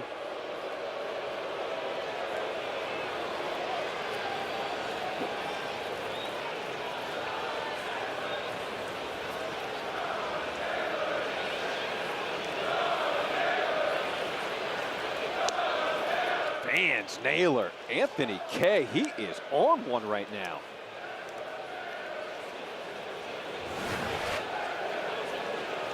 And that's going to do it for Kay, but a nice job against Naylor. Guy that generally kills the White Sox. And a great job by Kay. I mean, after the first inning, it looked like dire straits for the White Sox, and he fought tonight and did a great job to pitch into the 6th inning. Wonderful job by Anthony Kay. Are you ready for your winning moment? Find it at Wind Creek Chicago Southland, where action never stops. Play the hottest table games, enjoy the newest slots, and celebrate big jackpots. At Wind Creek, there's a win waiting for you around every corner. They just got flashed up on the Jumbotron. A little extra energy pumped into the crowd. Tyler Davis on for the 10th time so far this year. He's pitched well. Pitched to a 3.6 ERA. Coming in here, bottom of the 6th, only 1 out.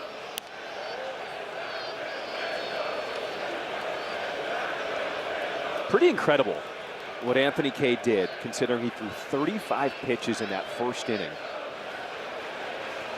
5 in the fourth, 8 pitches in the fifth, ended with 89 pitches on the night. Getting them deeper is exactly what the White Sox needed tonight. And you could see when Will Venable came out there to get him, you could tell Will was very appreciative of the way he battled tonight. Didn't have it early, but found a way to get into the 6th inning. That is a miracle the way it started for him tonight. 35 pitches in the first inning, and then absolutely locked it in to be able to give this bullpen the rest that they need. Well done by Mr. K. So to Tyler Davis now, as this one has popped up out of play.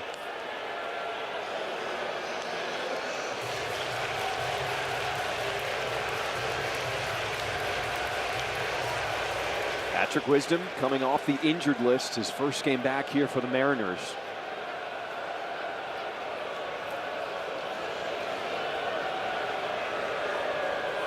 Two-two.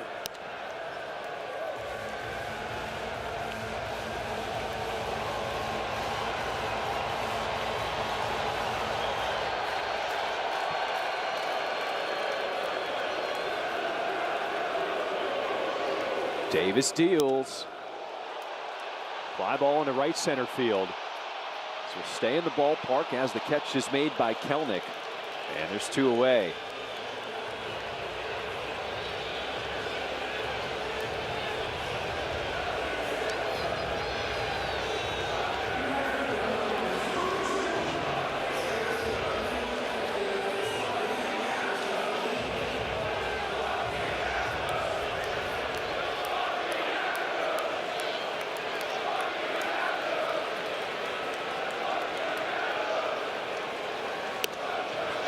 Are you taking your jacket off to go join them out in right field? Is that what you're doing, Gordon Beckham?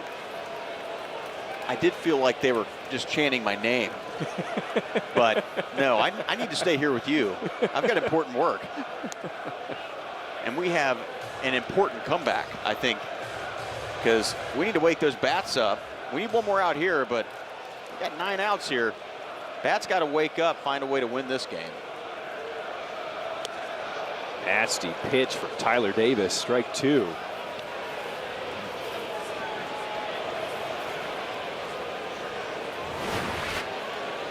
And slider. Davis got a good fastball. Another solid slider away from Joe.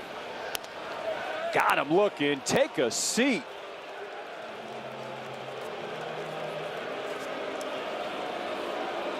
Nice tunneling job right there by Davis. Slider away and then comes back same area with that heater and absolutely freezes Joe on the outside corner. The White Sox with Chuck Garfien on the White Sox podcast. Exclusive interviews, expert analysis, and behind-the-scenes access all in one place. Catch new episodes every Tuesday at 4 or watch on demand anytime on the CHSN app. Chicago Sports Network, full stream ahead. I'll tell you what, they know how to have fun out here in Seattle. The crowd continues to grow in that upper right-hand corner, and a new pitcher on the mound. Yeah, Luis Castillo, the piggyback that they were planning with Miller and Castillo. They thought they would probably have to go to him a little sooner than this. It's the top of the 7th, and they go to a starter in Castillo.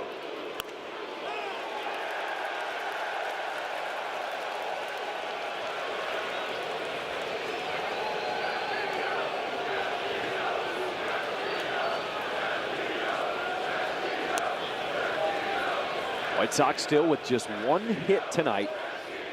They came back in the 6th inning, a double for Tristan Peters, breaking up the no-hitter for the starter Bryce Miller. As Miguel Vargas steps in 0 for 2. How's this one? Lynn, just to watch the out. right of our booth. I will say you have had really quick reaction time so far this season. Lynn, are you okay? DJ. I think they're okay. Got to be ready, John. Never know. 1 ball, 2 strikes. Swung through by Vargas, out number 1. Let's go down to Brooke. Guys, the White Sox made actually a roster move at the beginning of this game. They acquired left-handed pitcher Joe Rock from the Rays in exchange for infielder Oliver Dunn. Rock heads to AAA Charlotte after posting 27 strikeouts in 15 innings out of the bullpen this season. To make room for the 40-man roster, Kyle Teal was transferred to the 60-day IL. And an update on Austin Hayes, he began his rehab assignment here tonight and wasted no time, already homered, crushed it 419 feet, 106 off the bat, guys. Great to see Austin Hayes back in action on his rehab assignment. It's also great to have Kyle Teal back with the big league squad. Obviously, he will not be able to perform as he tweaked his knee, but he provides so much emotion, so much energy for this team.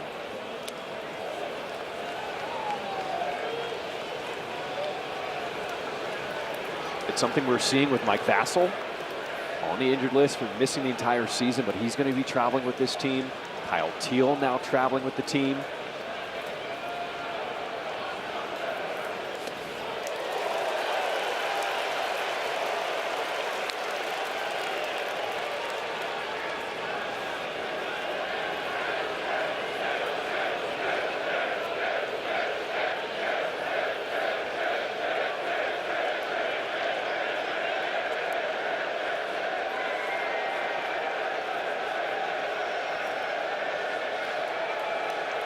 One, two.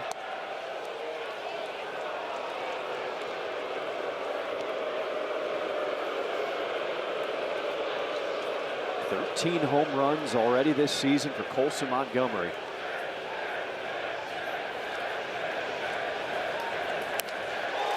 Swings through that heater at 97. Couple strikeouts to start this seventh. It's now time for a message from Enkin Law. Colson, it's important to put the work in, isn't it? Absolutely. Practicing early, staying late helps me stay locked in. And if you've been injured, my team is here to help you. Call 312-6-million. Injury law made personal. That's Enkin Law. As we look around the ballpark today, it almost feels like we're at an SEC stadium, right? Maybe we're at LSU, Mississippi State. Kind of a fun midweek crowd, right? Good crowd for a Tuesday, that's for sure. I don't know if it's Georgia, University of Georgia crowd, but it's good. I feel like people at Georgia are a little more behaved, right? A little more proper. Ooh, I don't know. I don't know. Not on a game day. You got to be careful. Okay. Okay. Walking in between the hedges.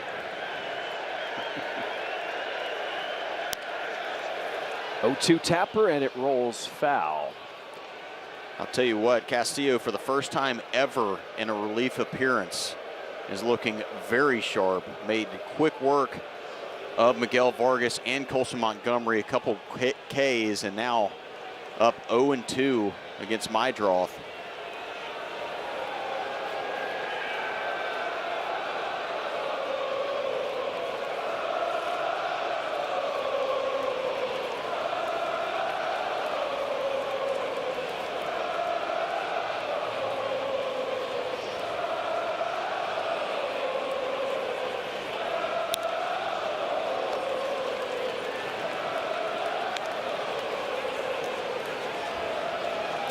It's a plan that the Mariners don't know that they're going to keep long term, but with Bryce Miller coming back into the rotation, Castillo now moves to the bullpen.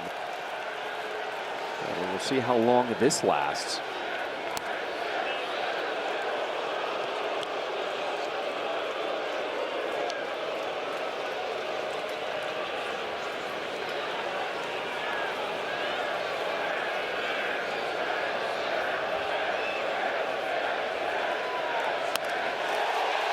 Mydroth swings through that one as Luis Castillo, in his first ever bullpen appearance in his 10th big league season, strikes out the side. Create your own game plan with a 10-ticket flex pack. You pick the matchups and the seats. You get total freedom, total fun. For more information, visit whitesox.com/ticket plans or call or text 312-674-1000.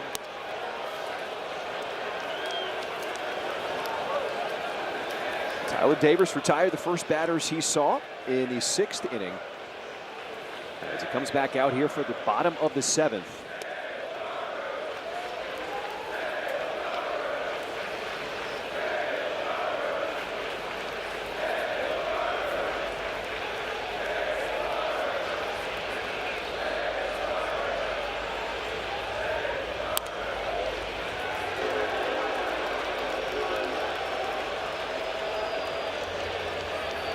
Davis missing with the first three here to Mitch Garver, the catcher.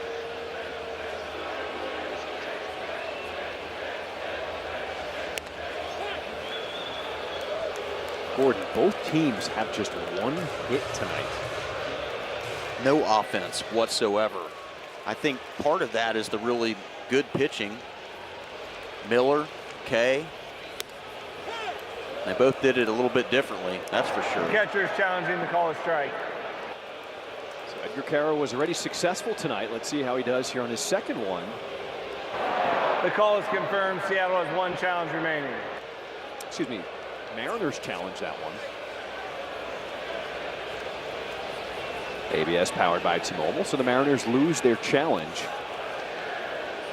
White Sox with two, Seattle with one remaining. Not a good challenge by Seattle right there. They've got two challenges. It's 3-1, and Garver, the catcher, thinks it's off the plate. It wasn't even close. Walks anyways.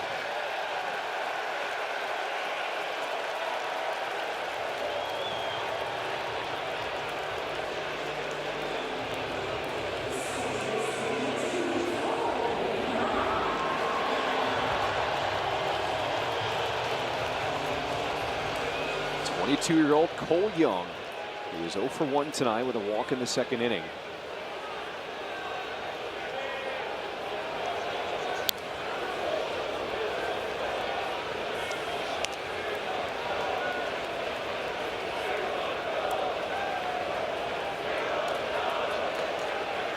If the Mariners can ever get consistent play out of their offense, this is going to be a very dangerous team out west.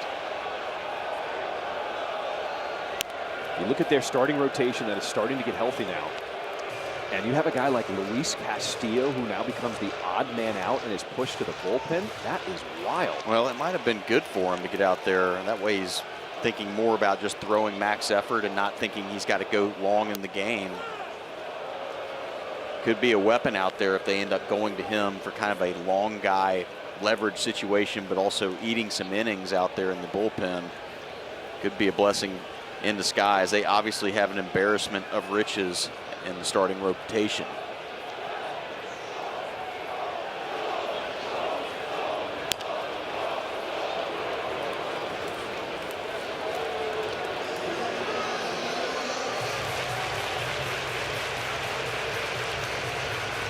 Also, their star catcher Cal Raleigh went on the injured list last week for the first time in his career with an oblique strain.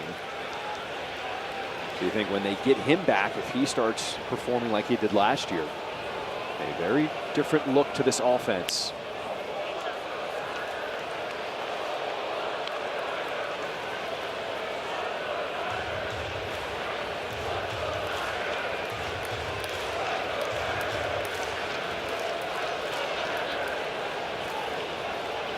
Tyler Davis, they're having the count here against Cole Young.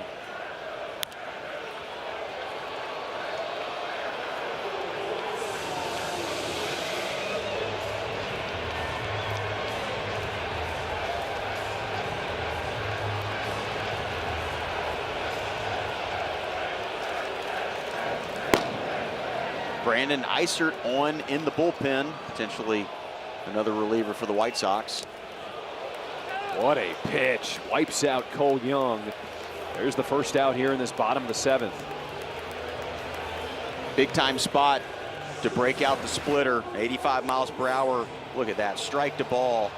And some serious tail on that pitch. Nice pitch there by Davis. First out here in the bottom of the seventh.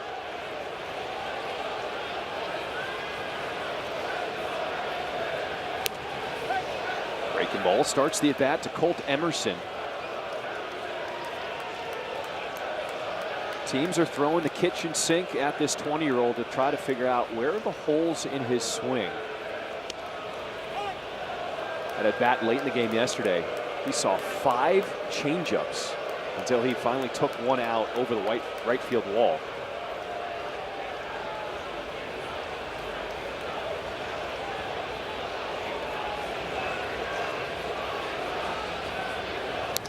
Got him upstairs. Back-to-back strikeouts for Davis. 97 way above the zone. Emerson looking to foul something off, didn't get close to that one. Sped up a little bit on the rookie, hit that homer, but definitely looked a little bit overmatched on that one. Davis, really strong fastball. He's throwing all pitches very well right now. Catcher is challenging the call of ball. ABS powered by T-Mobile. We take a look at the challenge from Edgar Caro.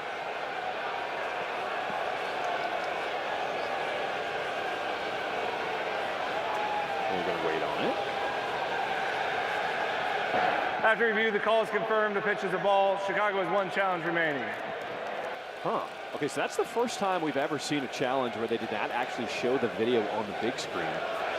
As Edgar Caro was waiting for the video as well. The home plate umpire Ryan Blakeney delivered the call.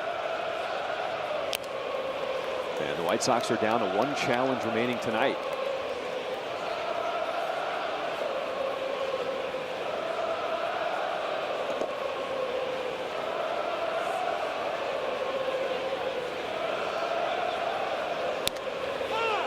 Strike 2 here to Rob Refsnyder, who is 0 for 3.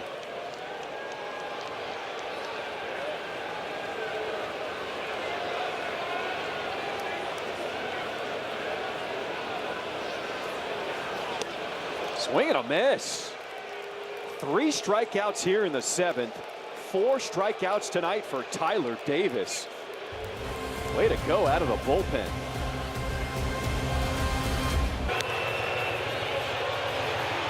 The White Sox Charities Garage Sale, it is back. Join Saturday, June 6th at Rate Field. Admission, it is free.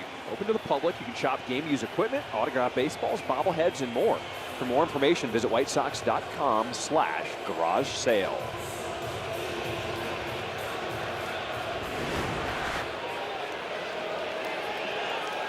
Both teams with 2 combined hits. That is tied for the fewest through 7 innings in any big league game this season. It has been all pitching so far tonight as Andrew Benintendi starts things off here in this 8th inning.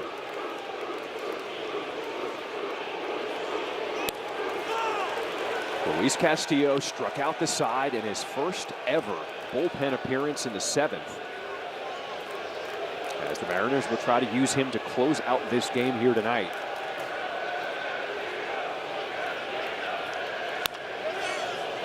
Rolled over to the right side. Waiting on it is Naylor. The flip in time as Benintendi's retired to start this 8th inning.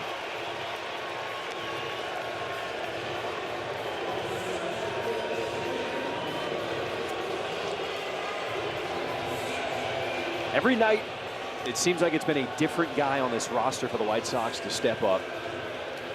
Past few games, it's been Tristan Peters, maybe Jared Kelnick. It is his night tonight, facing his former team that brought him to Major League Baseball.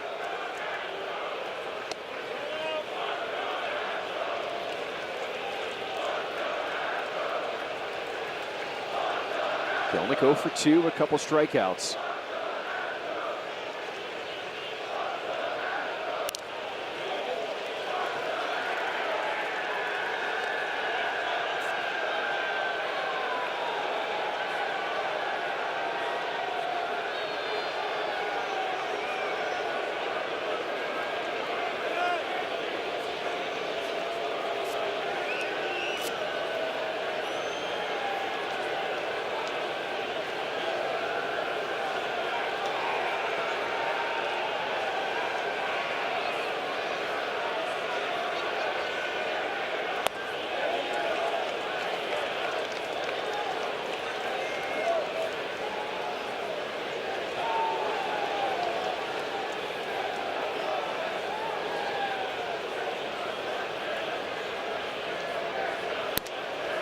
When you have a low-scoring game like this, when the pitching is just completely dominant, what's being said in the dugout where guys are getting ready for at-bats? Just got to find a way to scratch, you know. I mean, when you have good pitching on the mound, you know it. You're going to have to really work hard at the plate, put a ball in play, make something happen.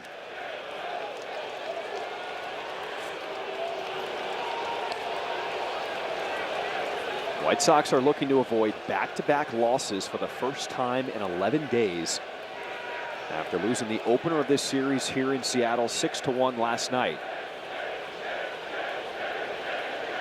2-2 to Kelenic.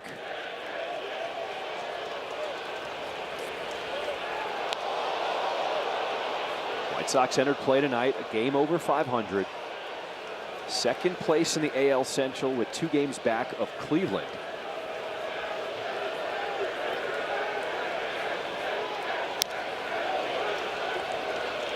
Kelenic doing a good job right here. The more pitches he can see, the better chance he's going to have against Castillo. Starting to foul off some pitches. He might be a little bit in swing mode, but if Castillo leaves one over the plate after he's seen all these pitches, he could do some damage on it. 2-2.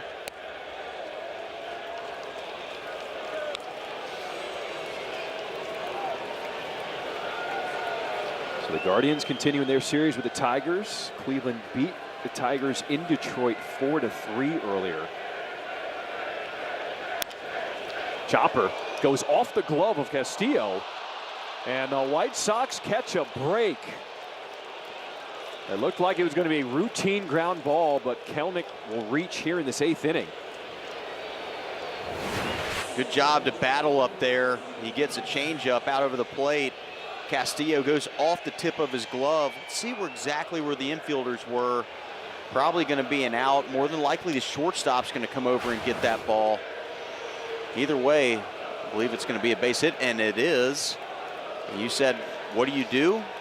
How do you get out of this? Well, you find a way to get on base. That's what Kelenic did. Put together a good at bat, got a knock for it, and he's going to get pinch run for Acuna on, who can really, really fly. And you've got Peters at the plate, who has been one of the hotter bats of late.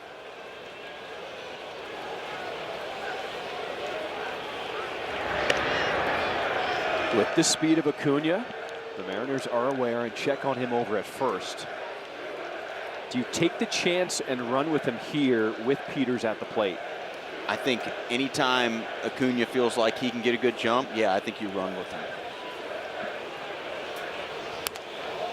I don't think it has anything to do with Peters at the plate. Obviously, he's been swinging well, but anytime you can get to second base and potentially a single scores you, I mean, take the chance if you can. There's been very, very few hits going on tonight, so find a way to manufacture a run.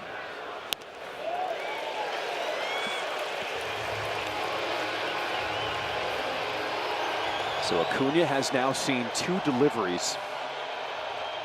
Let's see if he's got enough information to time up the move of Castillo on the mound.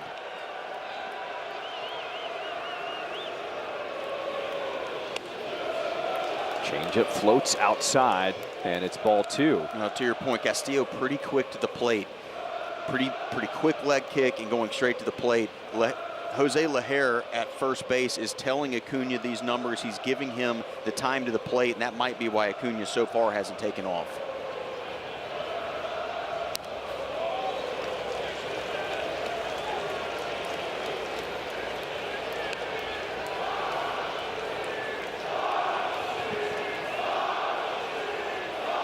Peters doubled his last time at the plate, breaking up the no-hitter for Bryce Miller.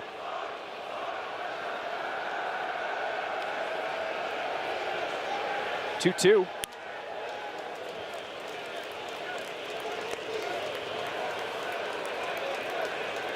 Expect him to go right here. Want that runner moving. Want to stay out of the double play if it is a ground ball. And also if it's a hit, now all of a sudden you got a chance to have Acuna and wheel him. Throw to first, and just back in time. That was close. That was close. They did a really interesting move. They acted like they were going to pick off and then didn't. Oh, we're going to see a challenge by Seattle. This is going to be huge. Seattle is challenging the safe call at first base. If we can get a replay on this, it's a really interesting move by Naylor. He scuttles back to the bag before Castillo throws over. Did he block the bag with his foot, though? That's the question. You see where he stepped? I did. Look at this. Look at that. He blocked the path for Acuna to get back. We're in the middle of a Northwestern Medicine Manager's Challenge. We're taking a second look at the play. It's always a good idea to get a second opinion. Get yours at Northwestern Medicine. Naylor's. It's close. Let's see right here. This is a good one. I mean, he's got to reach around his foot to find the bag. Yeah, unfortunately, I don't know if that's going to be, part of the equation here. If his hand goes back into his foot, then I think you could probably argue that. But he tries to go around his foot, and it's close. Now, the call was... You notice Will Venable came out of the dugout and spoke to home plate umpire Ryan Blakeney to probably talk about that foot blocking the path back for Acuna. Yeah. To make sure that they are aware of it. Now remember, the call was he was safe. So it's got to be obvious that he was out to overturn it. And it's really close. I think you could probably go either way. But the call in the field matters in this point. In this instance, it was safe.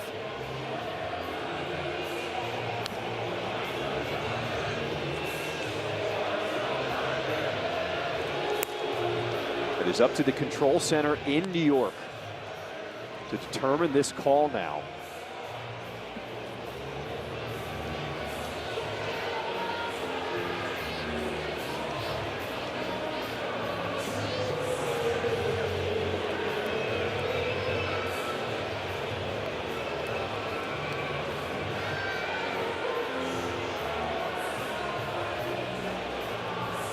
This one is taking a lot of time. We're going to watch this. This is what Naylor does before the pickoff. Watch. He acts like he's coming, and he's like, okay, he's not coming, and it was a deke. After review, the call on the field stands. The runner is safe. Seattle loses their challenge.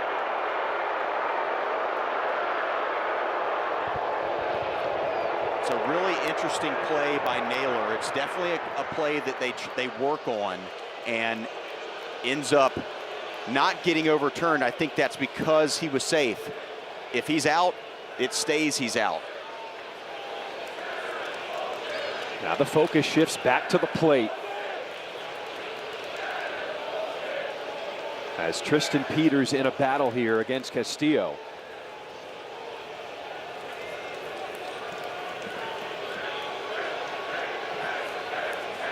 A little extra lead there for Acuna. There he goes. And the ball misses inside, ball 4.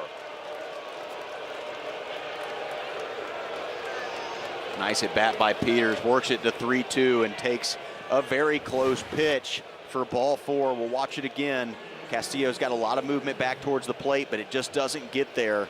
Just off the inside corner. Nice at bat by Peters.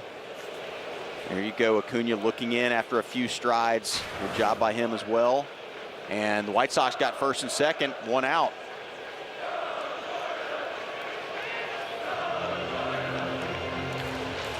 Couple burners on the bases too, so don't look for Acuna just to sit at second. If he gets a great jump here, similar thing. If you can get a running jump, why not go? Potentially get Peters into scoring position, and that's the go-ahead run. White Sox finally have a little life right here. See if they can capitalize. Edgar Caro steps in, tying run on at second. And he fouls off the first pitch, strike 1. Caro 0 for 2, a ground out and a strikeout tonight.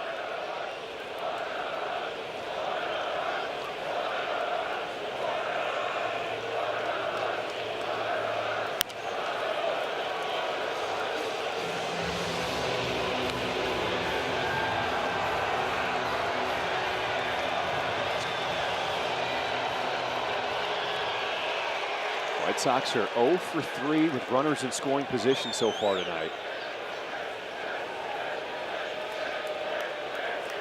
It happened after Tristan Peters had a leadoff double in the 6th and stranded him there.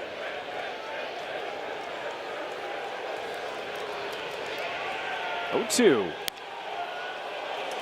Popped up into shallow left field. Rosarena. He will squeeze for out number 2.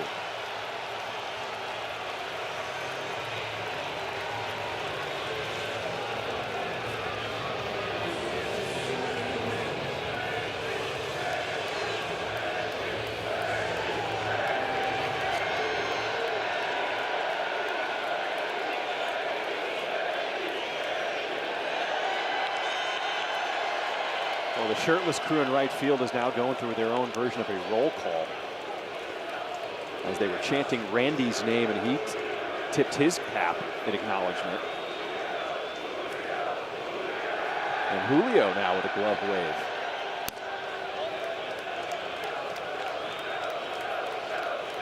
Who says baseball is boring? Not me, not right now. Not in the opportunity that the White Sox have potentially to tie this game up. 1-0 the count here to Antonacci. Big swing, but fouls it away.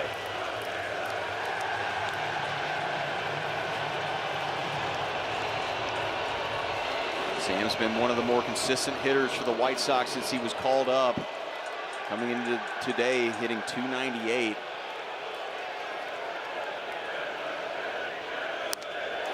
Chasing that one out of the zone, and it's strike 2.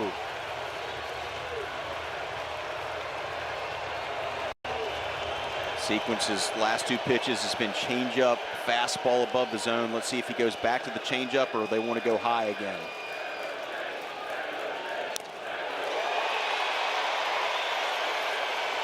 Antonacci's going to walk that one off after fouling it off himself.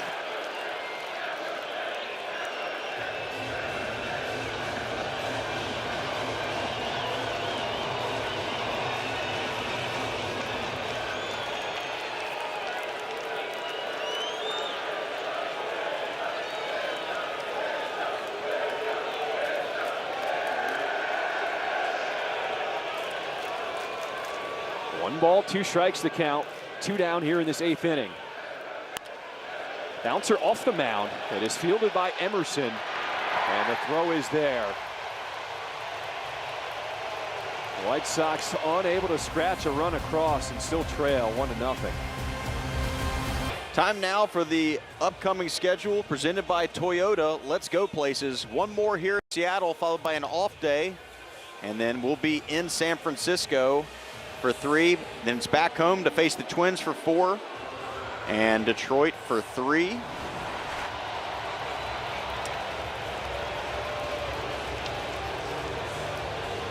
And Brian Hudson on for the Sox here in the bottom of the 8th. He's been stellar, 1.64 ERA. He'll get the meat of the lineup.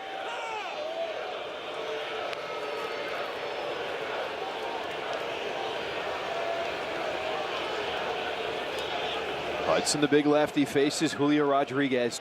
2-3-4 in the order. As that one missing low, ball 1. New defensive alignment for the White Sox. Acuna, who entered the game as a pinch runner, stays in to play center. And Peters will shift over and play right. On the ground, Colson Montgomery moving the feet well. And he retires Rodriguez to start this bottom of the 8th.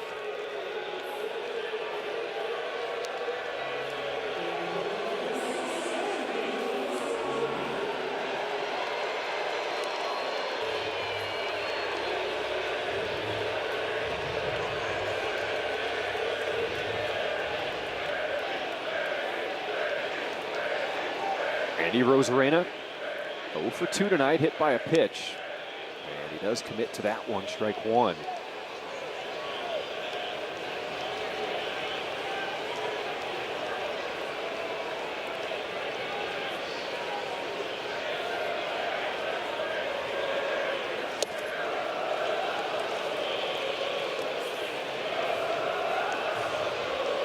If you're just joining us tonight, it has been all pitching on both sides.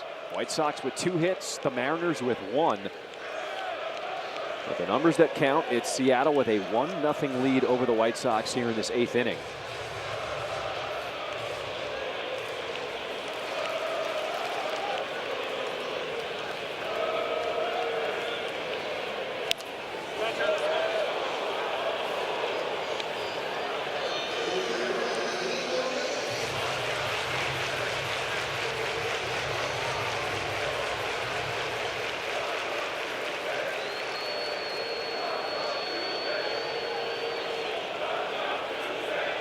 Oh-2. Got him swinging. Hudson retires the first 2 here in this bottom of the 8th inning.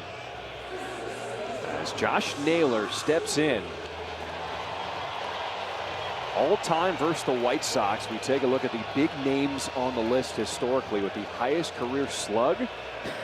I mean, come on. Yeah, on a list with Ruth and Derek and DiMaggio. Jim Thome, Nellie Fox. Come on. Yeah, it's pretty incredible. Big thank you to the boss, Gary Reinsdorf, for finding that stat and sending it earlier in the game. Jerry's a big analytics guy. I'm just kidding. Down the line in left field, Antonacci, and he just runs out of room. But out of all those guys, Naylor's third on the list. Wow, isn't that wild?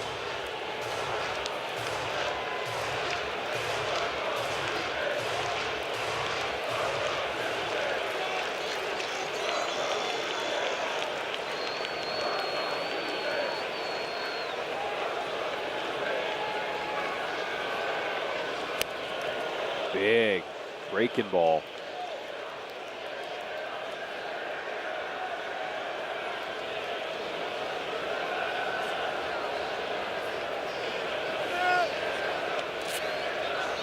Well, Gordon, the good news, if Hudson can do his job here in this 8th inning, the White Sox will have the heart of the order coming up in the 9th, 2, 3, 4. And you just wonder, I mean, the White Sox offense last 2 games has just been non-existent. You just wonder if they can come alive at the right time. Tapper just over Hudson. My drop charging, throwing in the same motion. Quick release by Chase Mydrop gets it done. A 1-2-3 8th inning. And look who's leading off the 9th. Munetaka Murakami with the White Sox down 1. The memorable moment presented by Prevagen. Anthony Kay came out 35-pitch first inning, and you thought it was going to be a short night for him. It was not. 5 1/3 innings pitched, only gave up 1 hit, 1 run, 5 Ks, a few walks, and here's his outs. Good job of tunneling that 4-seam up and in and throwing the cutter underneath, as well as the sinker and changeup down and away. An excellent job to eat some innings by Kay. That was StatCast 3D, powered by Google Cloud. We start this 9th, Munetaka Murakami facing Luis Castillo with the White Sox trailing 1-0.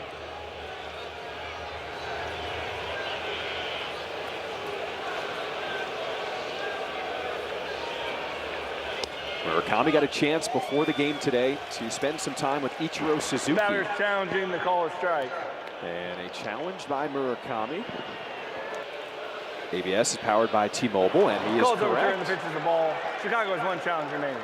So the call is overturned.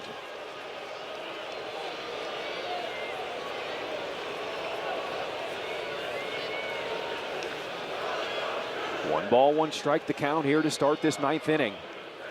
Ooh, gosh. I just want to see him connect on that. No telling how far that ball would have gone. Well, he has the power. He does have the power.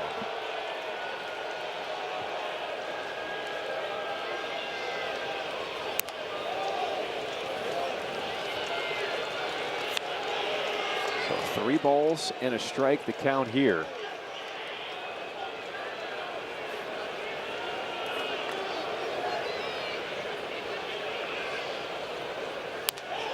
And a walk to start the 9th.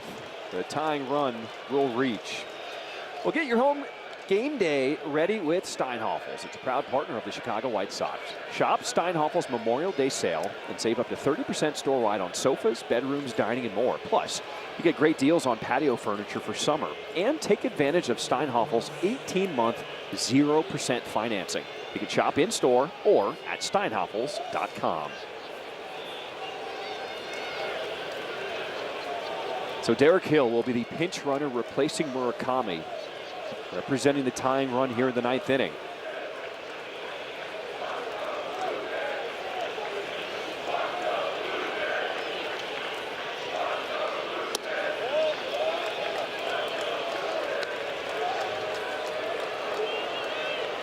Part of the order coming up to the plate here. Miguel Vargas 0 for 3 with 2 strikeouts. As Derek Hill gets a little extra step on that lead.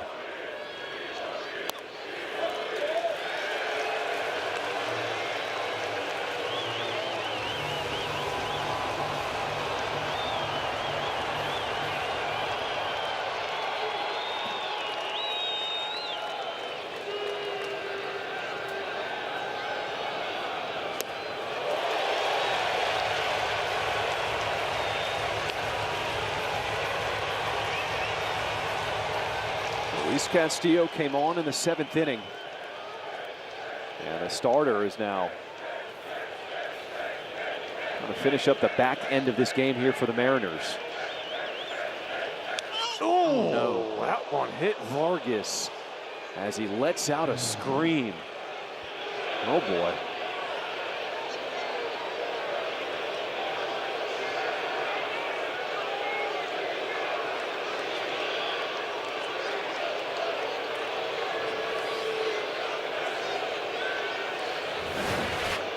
Let's take a look and see where it catches him.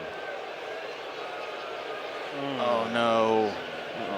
Right on that throwing hand. On his throwing hand, his hand's wide open as that hits basically his palm. Oh, no. Ugh. Don't love to see that. It's in a bad spot.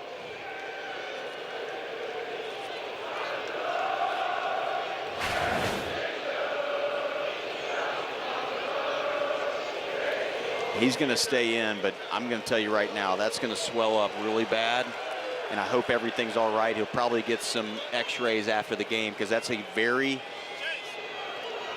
very finicky spot of the body. If a ball like that, that's mid-90s, hits you in the hand like that, a lot of stuff can happen. So hoping for the best right now for Vargas, and obviously his legs are still good, so they're going to keep him in there to run. So a walk and a hit by pitch. White Sox have 2 on with nobody out. And the Mariners will have a conference on the mound as Colson Montgomery steps up.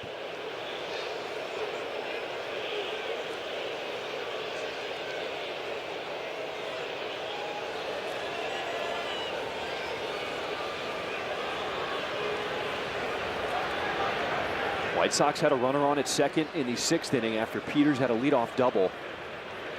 But he was stranded there, not able to move. Let's see if the White Sox can do something here in this 9th inning. No better guy to break out of a little mini slump than Colson. He's 0 for 6 with a walk with 5 Ks out here in Seattle. The closer for the Mariners, Andres Munoz, getting warm. We're going to go to him, John.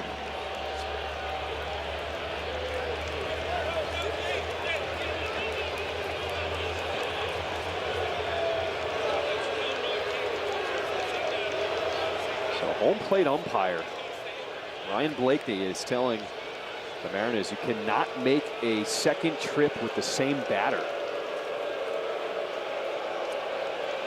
Wow. So Castillo will stay in this game. How about that for confidence? Your manager's coming out to pull you, and he can't. Saved by the home plate ump. Good spot right here for Colson. Got to box him up, maybe shorten up a little bit. He's been swinging pretty big. Maybe see if he can do a little bit less, and that sometimes gives you a little bit more. Let's see if this works out in the White Sox favor.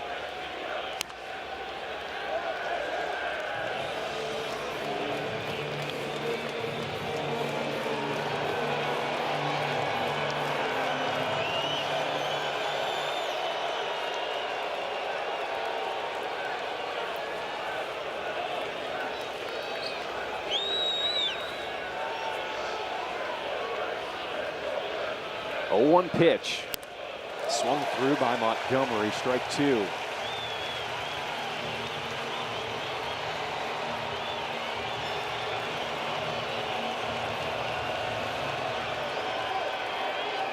Derek Hill with speed on at first, on at second, excuse me, Vargas on at first.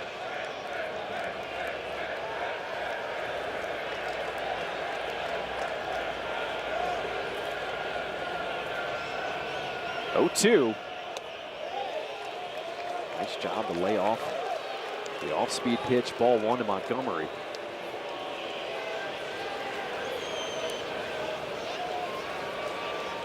Nobody out to start this 9th inning.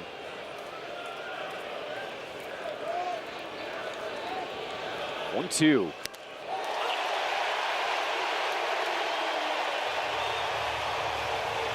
So it worked out for the Mariners that Castillo stayed in, gets the strikeout, and now here comes Dan Wilson. Looks like he climbs the ladder. Yeah, top of the zone, would have been a ball. Colson going after it, unfortunately unable to foul it off. That's out number 1 here in the top of the 9th. So now the Mariners are allowed to make a pitching change. And they will bring on the closer. 1 out here in this 9th inning. White Sox looking to tie it when we come back. Wherever the game takes you, it goes with you. You can stream White Sox games live on the CHSN app on up to 3 devices. Don't miss a moment. Start your 7-day free trial at subscribe.chsn.com. Chicago Sports Network, full stream ahead. Andres Munoz on for the Mariners. His ERA is 5, but the last 5 outings he has been really, really good. Only giving up 1 earned run in 5 innings pitched, striking out 9, only walking 1.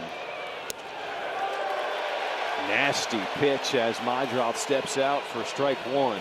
And for a guy that throws very hard, averages 98.3 miles per hour with the fastball, he is almost 57% slider. Runners go, and a double steal.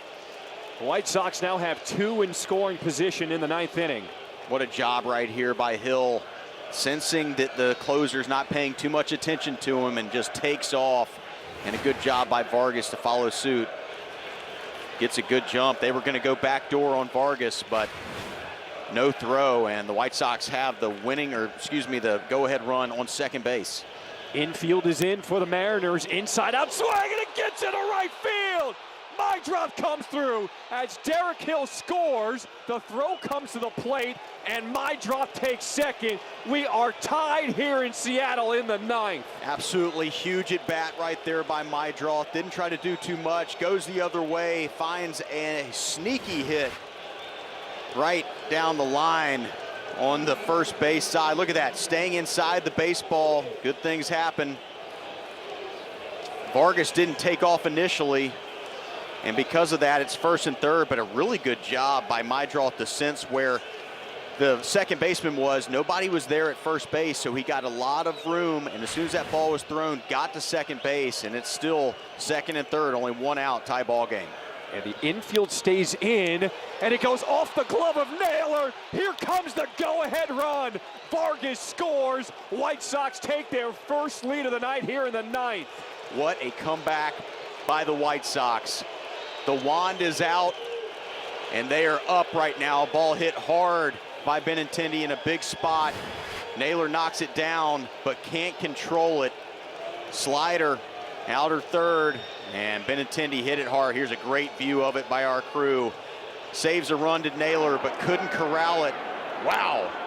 We said that the White Sox offense had to wake up at some point. They wait till the 9th inning in the second game, and they're up by 1. This squad never quits. Acuna tries to put the bunt down. He will foul it away. Maybe that little extra rest that Will Venable gave his squad this morning is paying off with a little burst here late in this game tonight.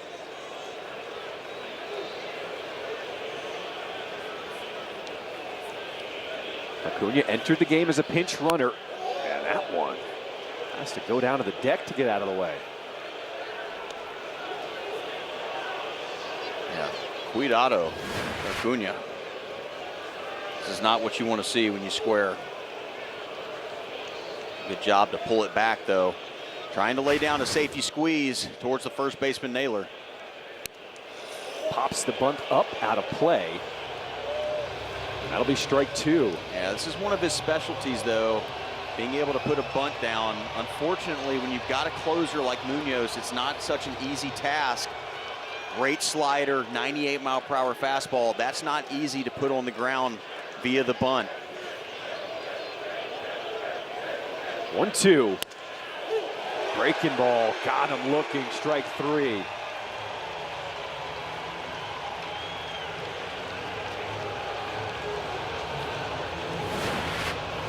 Slider again, almost 57% slider. Probably could have challenged that one, but Might have clipped the top of the zone. It's good no challenge because it saves it for the bottom of the inning just in case there's a close pitch in an important spot. Pretty good no challenge by Acuna. It's also coming off of fastballs up and in. You can understand a breaking ball get kind of reaction like that. Runners on at the corners with 2 down. White Sox scoring 2 here in this 9th inning. Benintendi takes off, and the appeal to third. They said that Peters did go around, but now 2 in scoring position. Man, I'm not so sure. From up here, I was watching it live. It sure looked like he held up, but maybe not.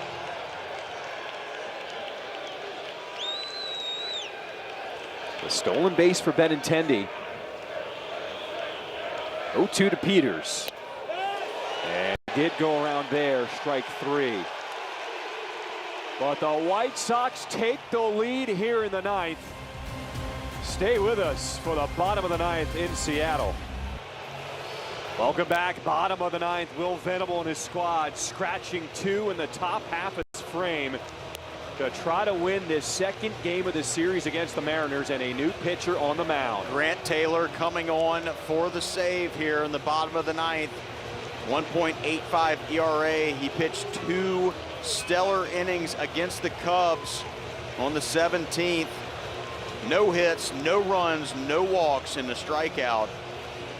They will go to him for the potential save, and he will face J.P. Crawford, pinch hitting here in the bottom of the 9th. A ton of defensive changes for the White Sox. We will go through those in a second. As Crawford steps in here, first pitch against Grant Taylor. Fastball in there, strike 1.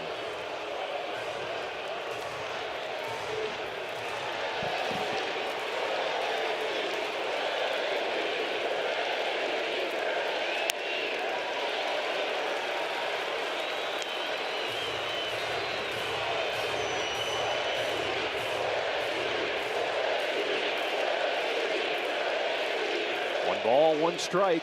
Breaking ball misses down. Ball 2.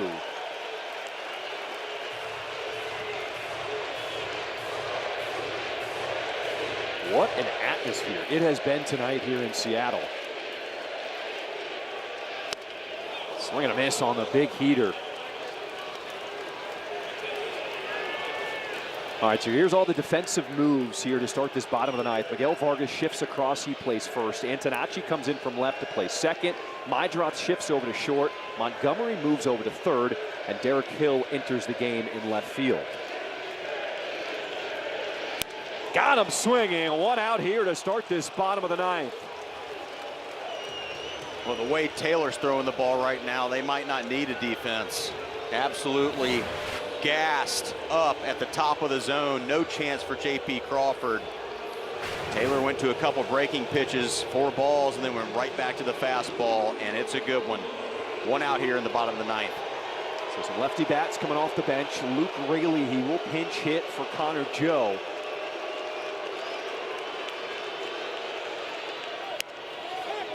And Grant Taylor's got it working.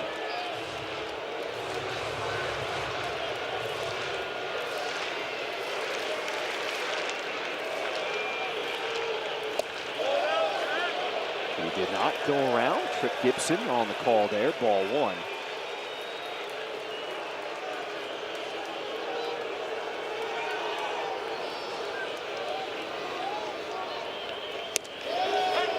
Stays with the hook. It drops in. Strike 2. Grant Taylor has been turned into a weapon out of the bullpen for the White Sox. Any situation they put him in. Blew it past him. 2 down in the 9th. That's 2 outs. Taylor with another firm fastball, and it blows past a very strong hitting Raley. Off to a great start this year and just ties him up and in. You can see the intensity on Grant Taylor's face. He's feeling it. He knows of the situation. He's got a great eye right now, and I think you just stick with the fastball. Third pinch hitter here in the 9th is Dominic Canzone. Breaking ball got him off balance. Strike 1. Hey, if you can throw it all for strikes, might as well just empty the arsenal. What a turn of events here in this 9th inning.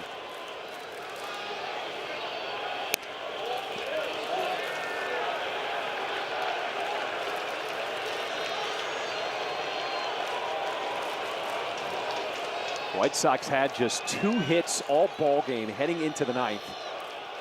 And they come up with 2 runs.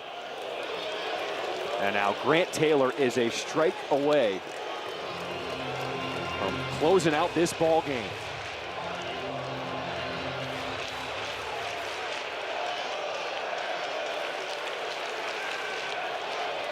One-two pitch from Taylor.